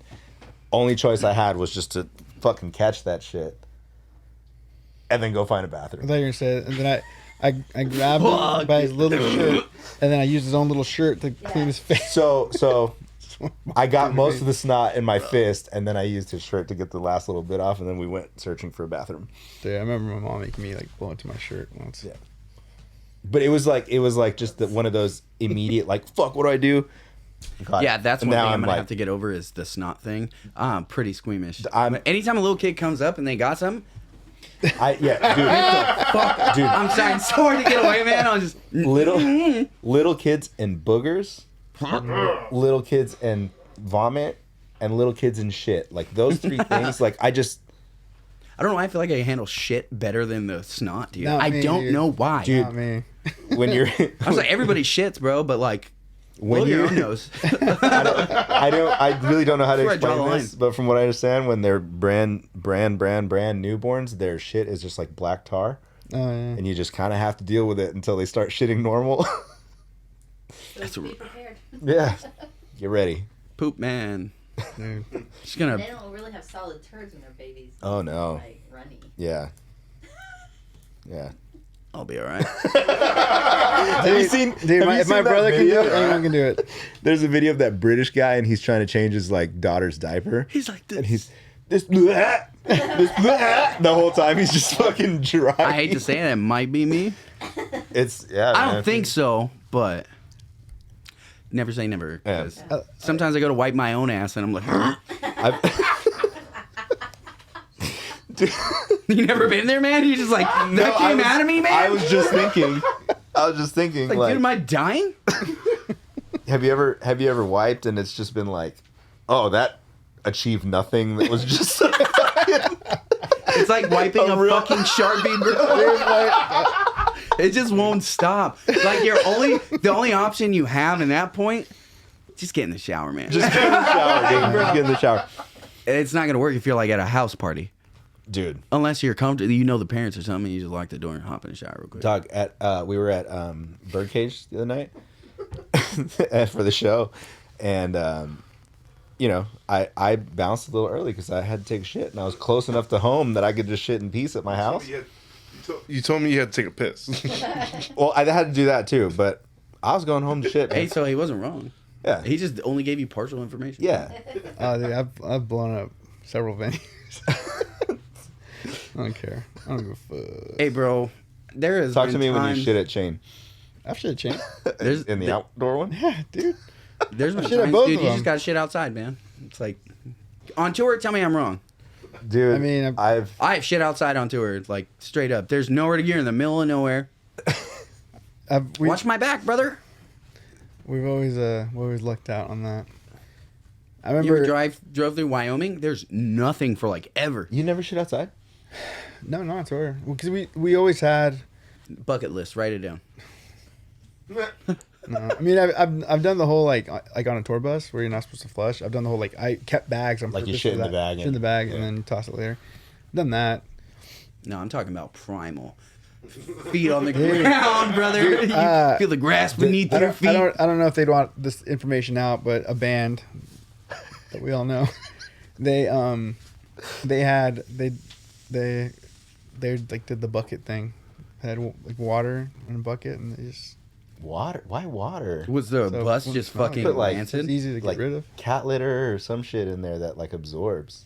I think just so you can get rid of it easier. You just dump it out. My biggest fear is like if I have to shit outside, like normally that's kind of like an emergency situation, and I'm concerned that I'm gonna squat and it's not gonna be solid, and then I have to make sure I'm not like hitting the back of my shoes or like my pants or anything like that. No splash guard in the wild. Yeah, So you gotta find a rock and hover your ass cheeks over, but you gotta be comfortable with the back of your balls sitting on a fucking rock one in the time, wilderness, dude. That millions of animals probably ran over. dude, one time we were backpacking up near Pine Springs Ranch. You know the area, and I left the camp to go shit in the woods, right? But I forgot the shovel, so I just found like an area that seemed secluded and shit there, but I didn't like cover it because I didn't have the shovel, right? And so I go back to camp, and then that night everybody's like, all right, cool, we're gonna hike out of here, and we start hiking in the direction where I'm taking a shit, and the whole time I was like, oh no, we're gonna walk straight through this. Luckily smart me had found like a tree to sit on, and I just shit over the end of it, and that tree was in the way, so we went around it. But I clearly saw where I had shit, and I was like, if we go any closer He's like, to let's that, make a right here. Like, you can't, there's nowhere to go. they're gonna know. Good thing nobody was like trying to leap over the fucking log. Oh my Dude, god. I don't want to put this person on blast. But fucking same thing. We were in like Havasu or somewhere like that, and camping out. And so, you know, everyone's gonna know is the guy goes shit out in the wilderness. I know. Somebody fucking took a shit in like the main walkway path in the middle, like the fucking middle of the path. And we're like, and then when we realized who it was, we're like, Ew, dude. what the fuck were you thinking? Like, why did you do that?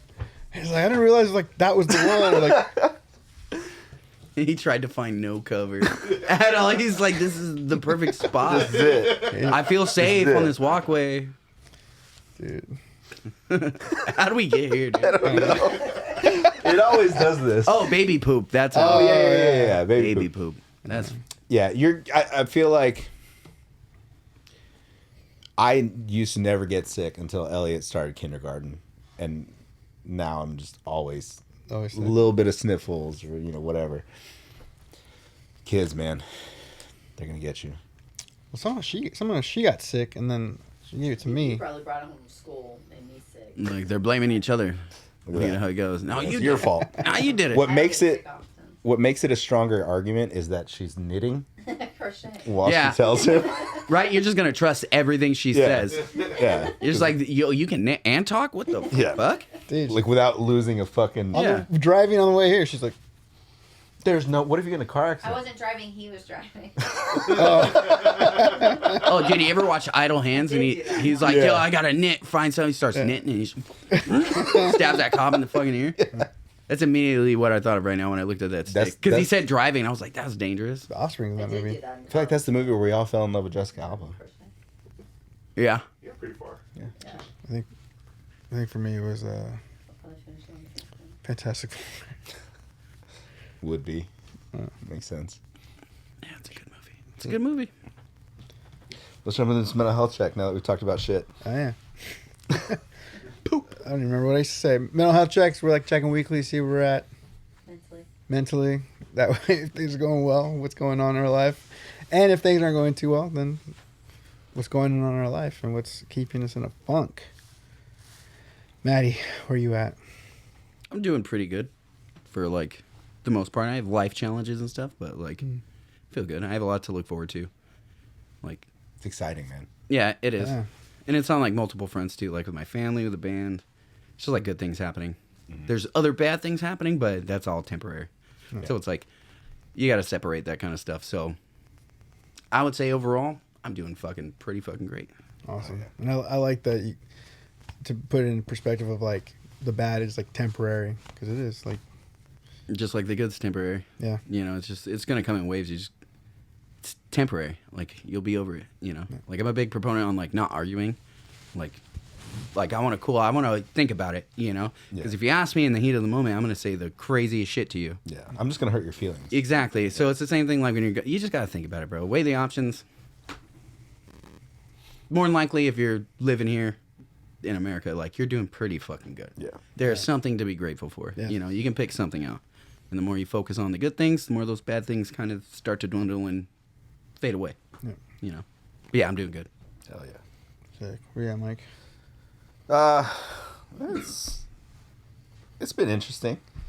A bunch of life changes coming that are gonna kind of like completely shift schedules and kind of lifestyles and everything like that. I'll talk about it more later when but other than that, like I'm stoked because I'm like I said, like I'm in my side quest era, so I'm basically decided that I'm just gonna fucking try a ton of shit musically and Oh, musically. Yeah. I thought. Okay. yeah. I might. It's 2020, 2025. Man. Here's some DMT, Mike.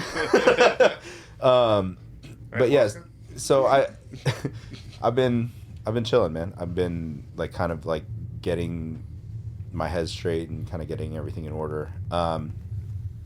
I am one sensor away getting the van to pass smog.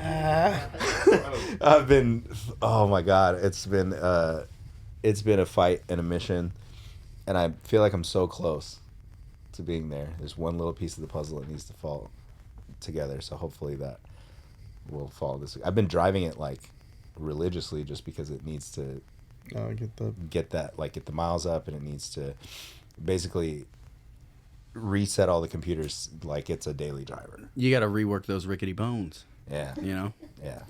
Dude, you appreciate this. So I'd have to do, for the truck that I drive, I have to like do a check on it every day before I take it out. There's like a whole checklist. Mm-hmm. And so like, pop the hood open. Or you just like, it runs on some form of electricity. Yeah. I don't see anything wet. Yo, ain't nothing smoking, bro. Yeah. Yeah. I just like, is that tight? Okay. Yo, I would do the same thing. I don't know shit about cars, I have dude. no But I'll fucking act like idea. I'll be like, alternator seems pretty good. They're like, you got to get under the car to see that, you dumbass. I I knew just that be was the test.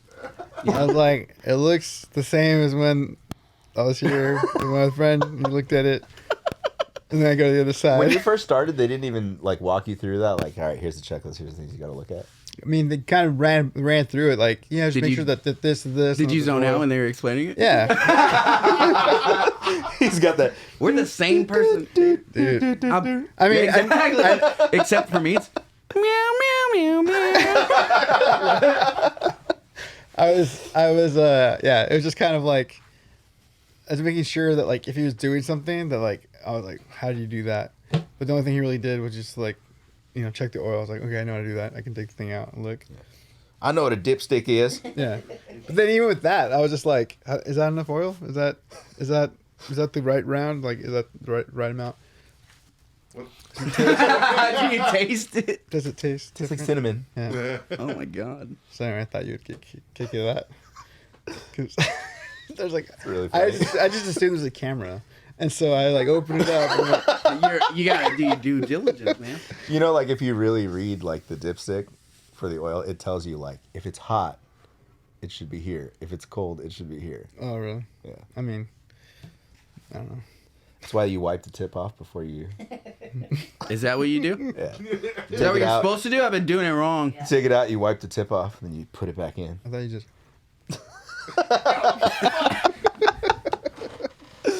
Where are you at, Mike? I think he just told us. Yeah. I'm fucking just driving a truck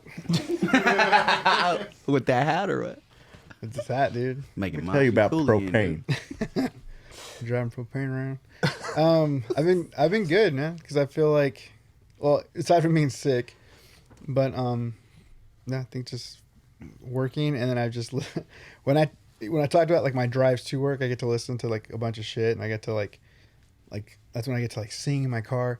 Well, now I'm getting on the clock paid to like drive like pretty decent distances, and so I got to the point. I don't know if you guys ever get to this, but I got to the point where like I had nothing to listen to like on podcasts. Like I was like, fuck, I went through all They were all.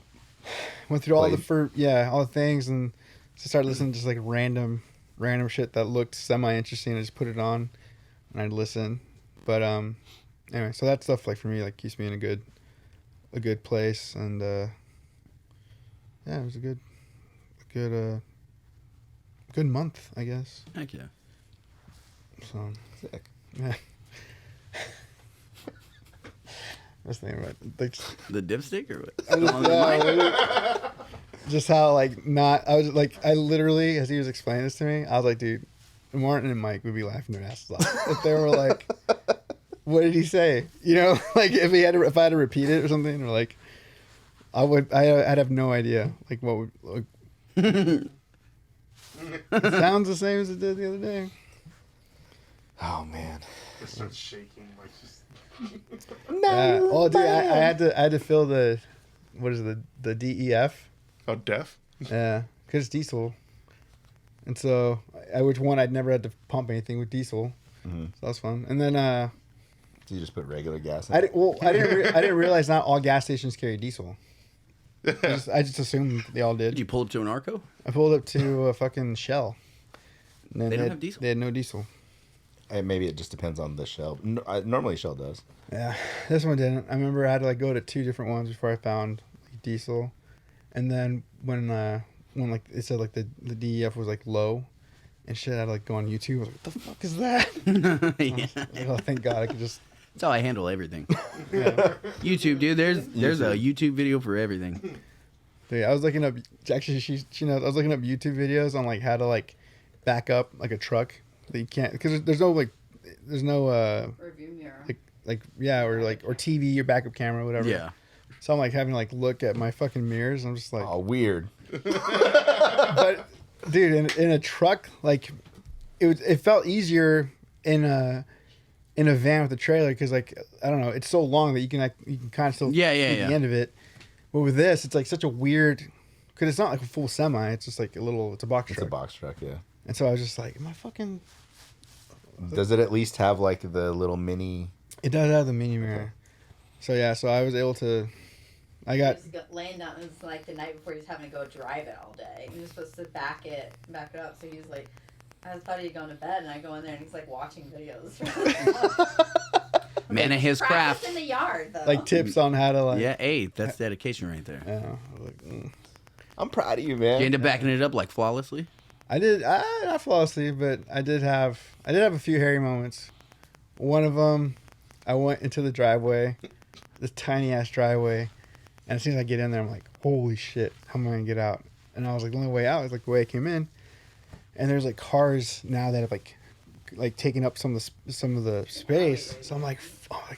I was like, I'm stuck here. Like, and I still have more deliveries. Thankfully, one of the guys saw me like struggling, like saw me like probably like just like standing there like like trying to figure out like how I'm gonna. Hands on the hips. Yeah. I just don't understand. Yeah. Why it ain't working? I got it in here. I don't know how I'm supposed to get out of here. The physics is just beyond me, brother. Is this that A squared plus B squared equals C squared shit? Hey, ruin math. He was like, just back it out. I'm like, Why don't you back? okay. Yeah. I like, why don't you get in this driver's seat? Yeah.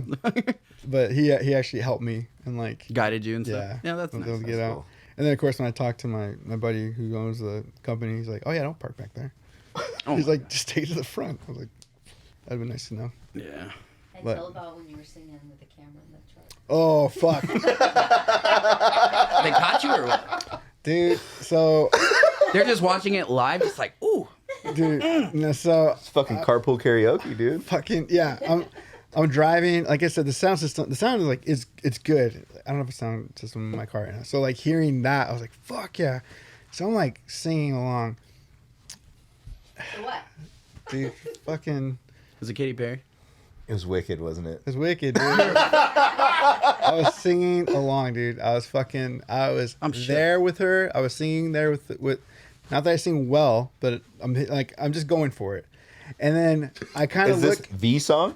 Yeah, it's all the songs. It's the fucking. He said all the songs, dude. He's like, it's yeah, the- I started it and I the finished it. fucking soundtrack, and then I We went, don't skip songs on this soundtrack. yeah, and yeah, Firo's part isn't fun to sing, and so like I'm like singing as I'm like fucking like I finish the song. I'm like, I look and there's a fucking camera.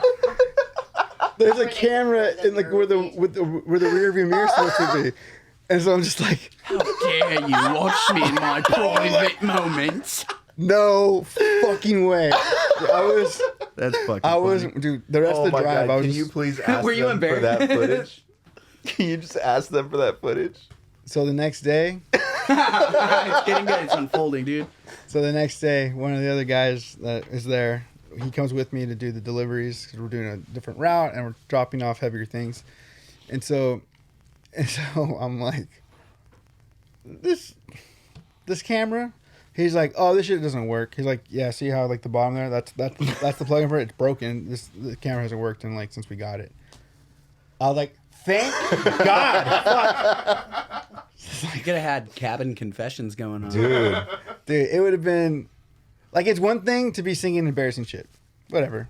But when you don't think anyone's watching, and I'm like warming up and like as it's going on, like I'm like work like as before it gets to that part, I'm like doing like shit. Oh, dude, it's- To be fair, at least you're a singer.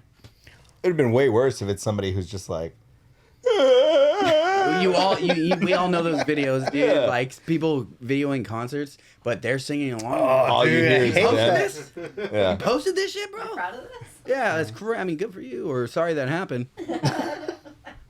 Yeah. Watch 10 seconds how to shut that shit It's off. fucking worse, dude. I'm like, somebody's oh. just I'm like, is that the? Oh, that's the person taping. Never mind. somebody's just scream singing right next to you. That's why when I'm recording for happy birthday songs, I don't sing. All the rest, you know. I sing. I like how I just pick my own key. Imagine he's Ignore like, everyone else. he's like, that shit don't work, and then he's uploading the video. Yeah. Get online. That Dude, be he a funny sent it to troll. the rest of the truckers. They're just having a good ass laugh. They're like, hey, you know that new full mic? Hey, look what we got this fool doing. Dude. They start calling you by names of characters. No, they're just like, hey, what's up, Wicked? Hey, there goes Wicked. Hey, Well, that would win. homie got pipes. That would 1000% be like the vibe. It'd be like, Mr. Wicked, what's up? That's the homie Wicked right there. Though. Why do we make them cholos? Jesse, can you timestamp this? I want everybody to know that Mike just said that would be a vibe. I didn't say a vibe. Well, he'll listen back. The thing. You want to repeat it back? He said that would be a vibe. I don't remember saying that. Is your world shattered? Are you like against saying vibe? No, It's just a very Los Angeles thing of you. I was. I mean, we I were. don't say that. I mean, we were extras in a. It's not a big deal. It's not a big deal. Just if you're interested, check my IMDb. I should be How you been, Jesse? You been good? Credited on there. I've been straight. Yeah, Hell yeah. chilling, working. Dude, he had a Where fucking- you he had at a- he had a mentally, week- dude? He had a week of passion. In New Jersey. En pasión. And Hey, did you see any In fucking the- UFOs? New Jersey, the land of well, blood. there was like we went out for drinks, and I saw like something fluttering there. I was like, "Oh shit, it's that!" The UFO. yeah, Went out Yeah, to New dude. Jersey to New see Jersey. God. New Jersey, the land of enchantment, I believe is what they call it. Enchantment. Do you guys know? Do that you in an guys know Asian what- accent. Do that in an Asian accent real quick. Say the land of enchantment. Yeah, Mike. I don't know how. This is the land of enchantment. That's good. Yeah, dude, if I knew Japanese, I'd be killing voiceovers for like animes, dude. Learn it, Dude, dude. yeah. It's so hard. I'm too dumb. I'm German. I don't even know how to speak German. Dude, I've Mike done. Mike did a Spanish advertisement. I did. He doesn't even speak Spanish. Yeah. I got the script and I recorded it, and then I called up a couple of my friends who speak like, Spanish, this and I was damn like, "Hey, check my like voice inflection and everything. Make sure everything's good." And they'd be like, "Oh, you just said this kind of funny and this," and I fixed those, and I Well, shit, that's smart. credit. It's there's a Spanish ad for a credit union out there, and it's me. keeps on saying "Sábado Gigante." I only know how to say Salvador stupid Gigante shit in was Spanish. fucking sick, dude. Like I can tell you the cat is Dude, I taking a used to shower. That's love about it. that was a Saturday night event, dude. For That was an event for everybody, man. Salvador Gigante. Sábado Gigante. Also, Land of Enchantment is New Mexico's slogan. New Mexico? Yeah, It's fucking dirt. yeah, the Land of Enchantment, dude. You're out of your mind. Yeah. You go there to die or give up. No, live free or die is Arizona too. You gotta be out of your fucking mind to go there. Live free or die is Live free or die hard. oh my gosh, not Connecticut. Live free or die. Live free or die. It's I feel like It's like the Texas. state motto. a state motto. Texas's motto is "Come and take them. Yeah. Don't mess with Texas. Don't make Come and text. take them." Which is New Hampshire. Don't mess with Texas is an anti-littering Really? campaign. Yeah. That's not lame. Makes me Mike's wanna like, litter. I'm a fucking advocate for littering, bro. He's a fucking trash can. The world's a trash can. Yeah, world's my bathroom. The world's a dumpster. I say. Dig it. Life's a garden, dig it. All right, so we still have songs on the playlist from last time. I'm gonna tell you what you added, and I want you to tell me if they're still valid. Let's see here. Dude, that's funny. There was it coming out though? What? Wasn't there a new song coming out between that you wanted to add, but it wasn't out yet? Did anything new come out? No. Mm-mm, no, not yet. All right, so we added.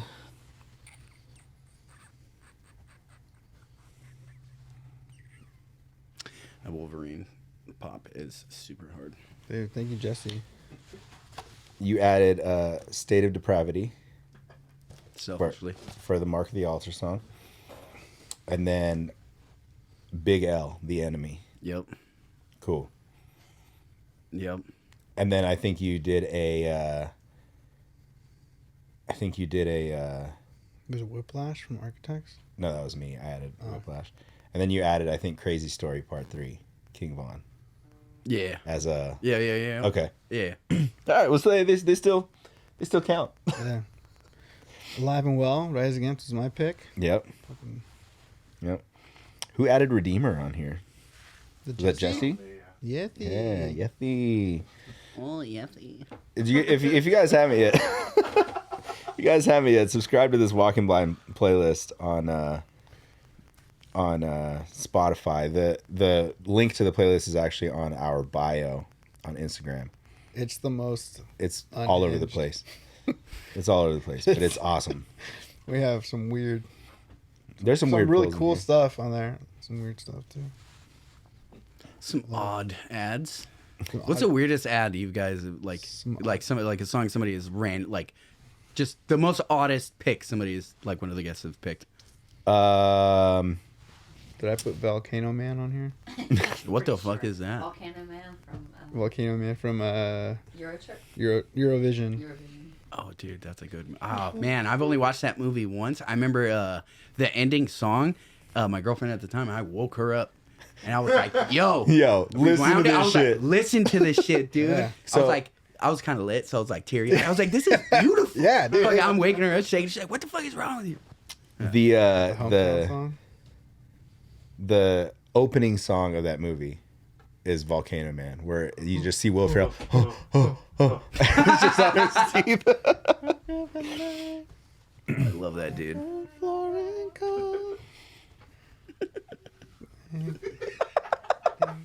I'm getting so stupid, dude. God. I always love that video of him, like, where his landlord's coming to get the rent. It's the baby. Give me my fucking money. I love that so much. This shit's so funny. He's like, look, you don't gotta be so aggressive. Give me my fucking money. Damn. Tough landlord, dude. Pearl. I said that to my landlord the other day. Did you really? Yeah. You're like, this is how you. He hired Come on. me to do some work, and so he. Oh. Let's see. I mean, I feel like most of our playlists, there's not a ton of like super out there weird stuff. There's definitely like Broadway musical shit that me or Mike have added. Mostly Mike. Real out of the box. I like it. There's like Some vibey stuff in there. there's a Miley Cyrus song in here. I don't know who added that. Which song? Seven Things I Hate About You. No, Angels Like You. Oh, I think that was me because Tron. That was the warm up song Tron wanted me to learn. Okay. Yeah, so It's a really good song, dude. Miley Cyrus has some. she's got some Bangers bangers. or what? Yeah, dude. I mean, the Righteous Brothers are on here. When she, especially when she does like anything like in the rock or country realm, kills it. Parked Out by the Lake is on here. Yeah, brother. My pickup truck. Have you heard that song? No. Dude, we'll play it for you once we Dude, get off here. I saw somebody online the other day. They're like, yo, I've been listening to country lately. They literally say the word truck in every fucking song. Oh, I was yeah. like, dude, that's country, brother. Dude, Bo Burnham has a Lock really the funny. door and turn them lights down low. Yeah. Yeah, I listen to a little bit of country. Mostly if like I'm going to listen to country, it's going to be like old Garth Brooks, you know. The murderer face. I love that. 3:30 in the morning. Yeah, I love that shit. What was his alter ego? Gaines or Gaines? Chris was it Chris Gaines? Chris Gaines, I think. Do you know about that? Mm-mm. Garth Brooks had an alter ego, which was his rock and roll side, and he put out music as his alter ego. Chris Gaines. I think I it's had Chris no Gaines. idea. Yeah. He's like got black hair and like Yeah. Now I gotta He has, go like, down black- this whole ass rabbit He has like hole. black scene hair, dude. yeah. What? All right, dude. What's Chris Gaines? Chris I'm pretty sure it's Gaines. Chris Gaines. Let me look. Oh, speaking of, have you Gotta guys consume my seen the movie A Complete Unknown? It's about Bob Dylan. No. It's new. It's in the theaters. Yeah, dude. Timothy Chalamet. That's the one where they had the monkey play. It was like a monkey actor, wasn't it? Like a CGI monkey actor. Oh my fucking god! No way. yeah, dude. Does he look like he wants to be in like Trapped or Buck Cherry?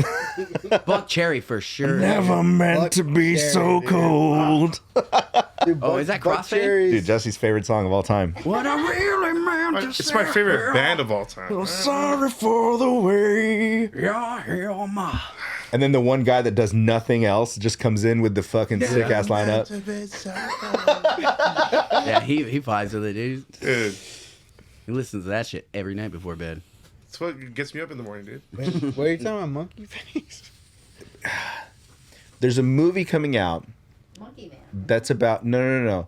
It's about fuck. Well, the one we watched was With Bob, Vince about McMahon? Bob Dylan. There's Timothy Chalamet playing Bob Dylan. Okay. It's about the British Robbie Williams. There's a movie coming out about Robbie Williams, the British singer. Oh, cool. songwriter. But the whole movie, Robbie Williams' character, he's like a monkey. Oh. What's it called, though? Yeah. Interessante. It's monkey something. I saw it on the airplane. Did you? I saw like the commercials for it.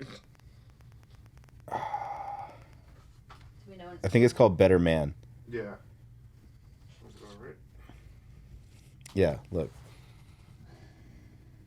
What the heck? Like everybody else is human, he's just CGI'd as like this He's a monkey dude, and it's all about Robbie Williams. Sick.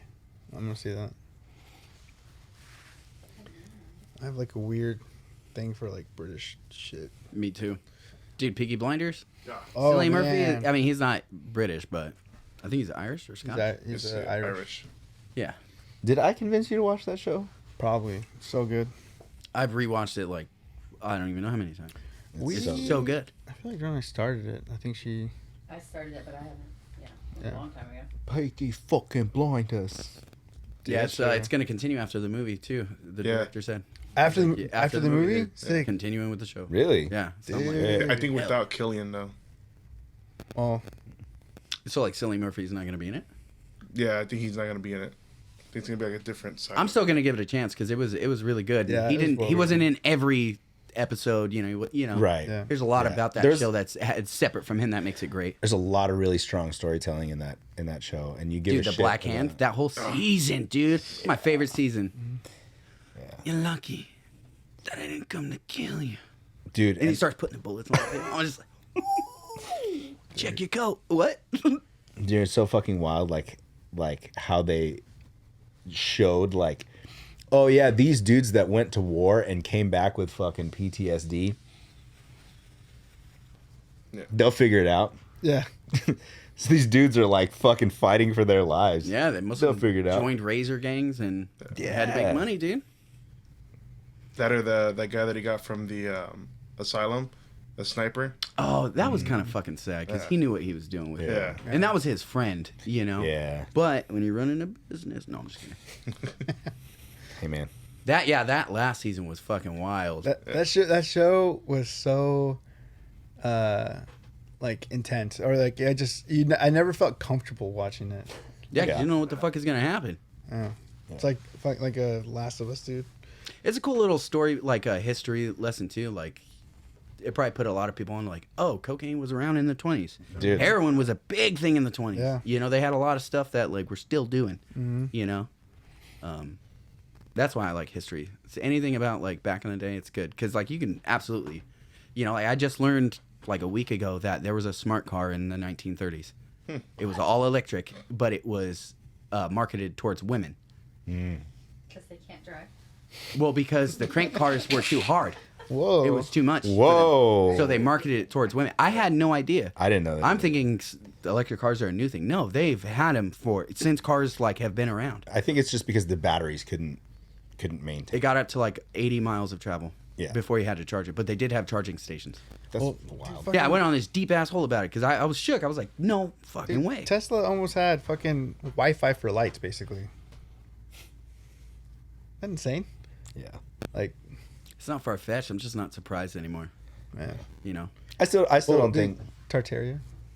that's a real fucking place, dude. Vladimir Putin talks about it. Everybody's like, just brushes over that shit, you know? But we don't get a lot of their media, so we don't get like what they actually say. They just show us like comments about him commenting about America. Yeah. You know?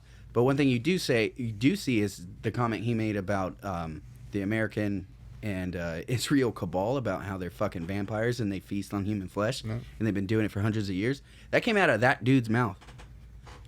Wild. Like, what? Yeah, that the interview. Like we where- all assume, you know, Yeah.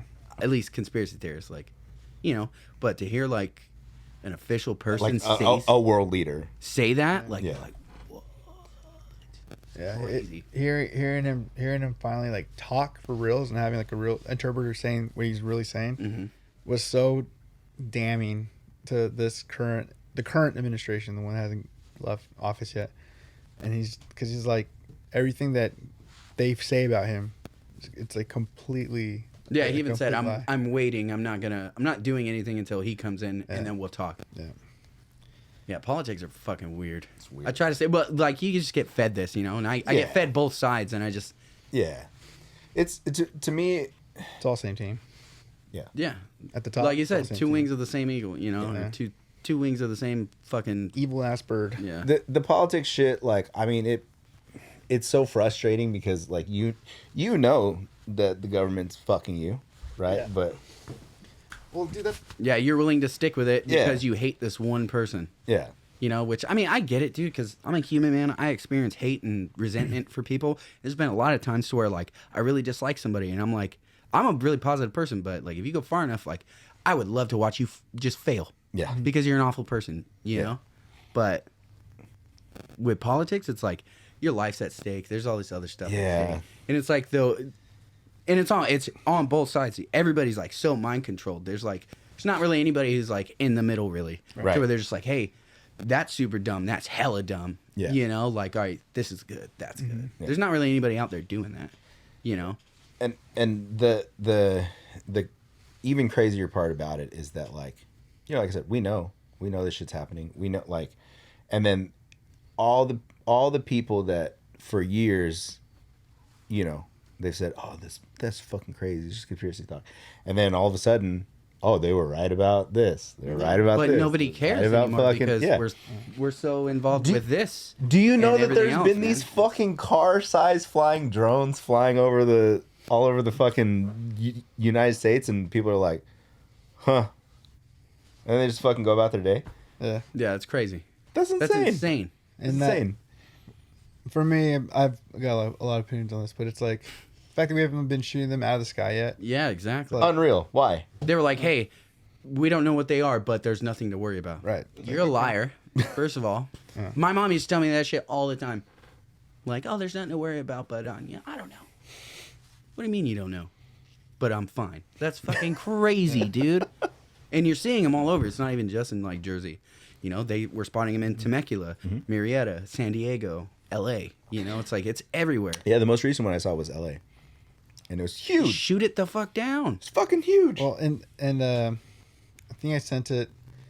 I know I sent it to Jordan. I think I'm pretty sure I sent it to you. It's like in China, they had this like crazy drone show for New Year's, and it like had Oh, like, yeah, with had, the like, dragon a flying dragon and and- shit. Yeah, that's flying through Project the crowd. Bluebeam shit, dude. Yeah, That's exactly Project Bluebeam. because like I've tried to talk to like when there's a couple people that I've like mentioned it to, and they're like, "How would you fake it? How would you fake it?" Like, what? They tell us what they do in movies. So like, and this is on some real conspiracy shit. So like, yeah, the Illuminati, they have this code to where they believe that if they tell you what they're doing, It's not wrong. it's not wrong and they're morally right. So that's why they do this shit with movies, like the whole Project It's the Bluebeam. Vampire Code. If you watch Spider-Man: Far From Home, That is Project Bluebeam. They use drones to create an illusion. Mm-hmm. And those drones are actually firing missiles, rockets, they're creating damage. But what you see is not what's really happening. Right. Yeah. So that's like Project Bluebeam mean. And like they're just putting it in our faces. Like we can buy drones. Yeah. You know? So They're making it imagine- normal. Yeah, and so if we're able to buy a drone or even make our own with the materials that we have, imagine what like real shit The government can do. really has. You know what I mean? Today I just learned in 1960, cell phones were a thing. That's when the first cell phone became usable. Dang. In the 60s? In the 60s. So there's like this photo of like, you see it in a bunch of time travel videos. It's this lady, she's walking. It looks like she's on a cell phone. She is on a cell phone. She's part of like this group who are testing it out. Fucking crazy. Wild. Insane. Damn. So, here's what I'm thinking. You, Brandon, come in here, sit in this room. Once a week, I'll just hit record and leave. And I want to see what comes out of it. I'm so down, bro. I know Brandon's down too. I know Brandon's down. My question's everything, right? My question's everything. Well, that being said, you want to plug any socials? Let's get out of here. Everything we got is just Mark of the Altar. Email too, if you guys are going to email us. Just don't send me anything weird. markofthealtar@gmail.com. But yeah, Instagram, Mark of the Altar. Facebook, Mark of the Altar. Twitter, same thing. Yeah, we got some cool shit. Yeah, Yeah. I'm excited. Yeah, hell So yeah. when this drops, is that when all the merch drops too? Is that Airdrop. Same day. sick? Tight. Very cool. Yeah, I'm sorry. I think people are really going to like this. Yeah. Like, it's a lot more. It's more versatile. Yeah. It's got some really fucked up imagery on it. So it's going to be, it's still us, but it's like, Yeah. just some different colorways, Nice. stuff like that, you know? Because it's hard to sell some shit to somebody with like a dead girl with a spike through her, Yeah. body and like expect them to be able to wear that out every day. Yeah, it's a It's very niche, you Yeah. know? Yeah. And I didn't think about that when we did that first drop. This one's, with the Pope. yeah, this one's a little, people love that shirt, dude. Yeah. Loved it. Dude, before you guys dropped it, I remember Dan showing me, and I was like, "Fuck, that's so hard." Dude, a random guy hit me up. He said, "Hey, dude, just listen to you guys' first single. I got some artwork. Let me see it." I said, "You know what you're doing. Yep. Let me go ahead and get that, dude." That's sick. And then, yeah. It's crazy, too, because, like, the first song, I wrote it about, like, a boss in Dark Souls 3. Mm-hmm. And then when we got that design, that's what I was like, I fucking hate religion. All right, cool. You know what? cool. Yeah, I'm going to talk some shit, dude. I'm going to talk some shit. Yeah, that's what started that. Yeah, I'm stoked for the new merch. Hell yeah. Well, for us, it's at Walking Blind Pod everywhere. WalkingBlindPod@gmail.com for that email address. Check our website out. I don't think we ever really plug it, but check it. It's there. It's there. It has things on it. It's there. It looks kind of cool. There's resources on it. There's resources on there. There's contact information on there. You can donate to the show on there. Imagine that. Imagine. Yeah, Imagine Dude, helping your imagine. friends out with some. Imagine Jesse getting a paycheck. Imagine, dude. Imagine, dude. Imagine, dude. Imagine, dude. And then shout out to Jesse. You guys are gonna be seeing more of Jesse. Yeah. Literally, seeing more of Jesse because we're gonna put him on camera more. One of these days, Jesse, Yeah. the camera's gonna be on you, Yeah, just set up a camera right there, mount it right in front of and you're gonna have to start Funny wearing, for that. Yeah, we do need funding for that. Yeah. So if and you're gonna have to start wearing a shirt to work. Yeah. Yeah, dude, like the whole shirtless thing all oiled up.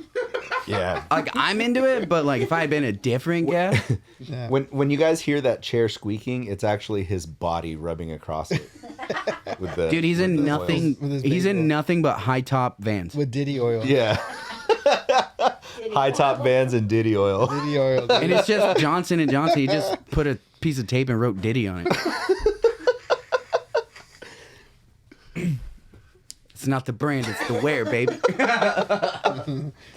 All right. Well, if you guys like what we do, make done, sure you like, comment, subscribe. It helps. It helps. Helps a lot. Everything helps. We love you guys. Dude, thank you for coming back, Yeah. hanging out with us. Yeah, I love you guys, man. Thank you. Love you guys. Love you. Peace. Peace. Run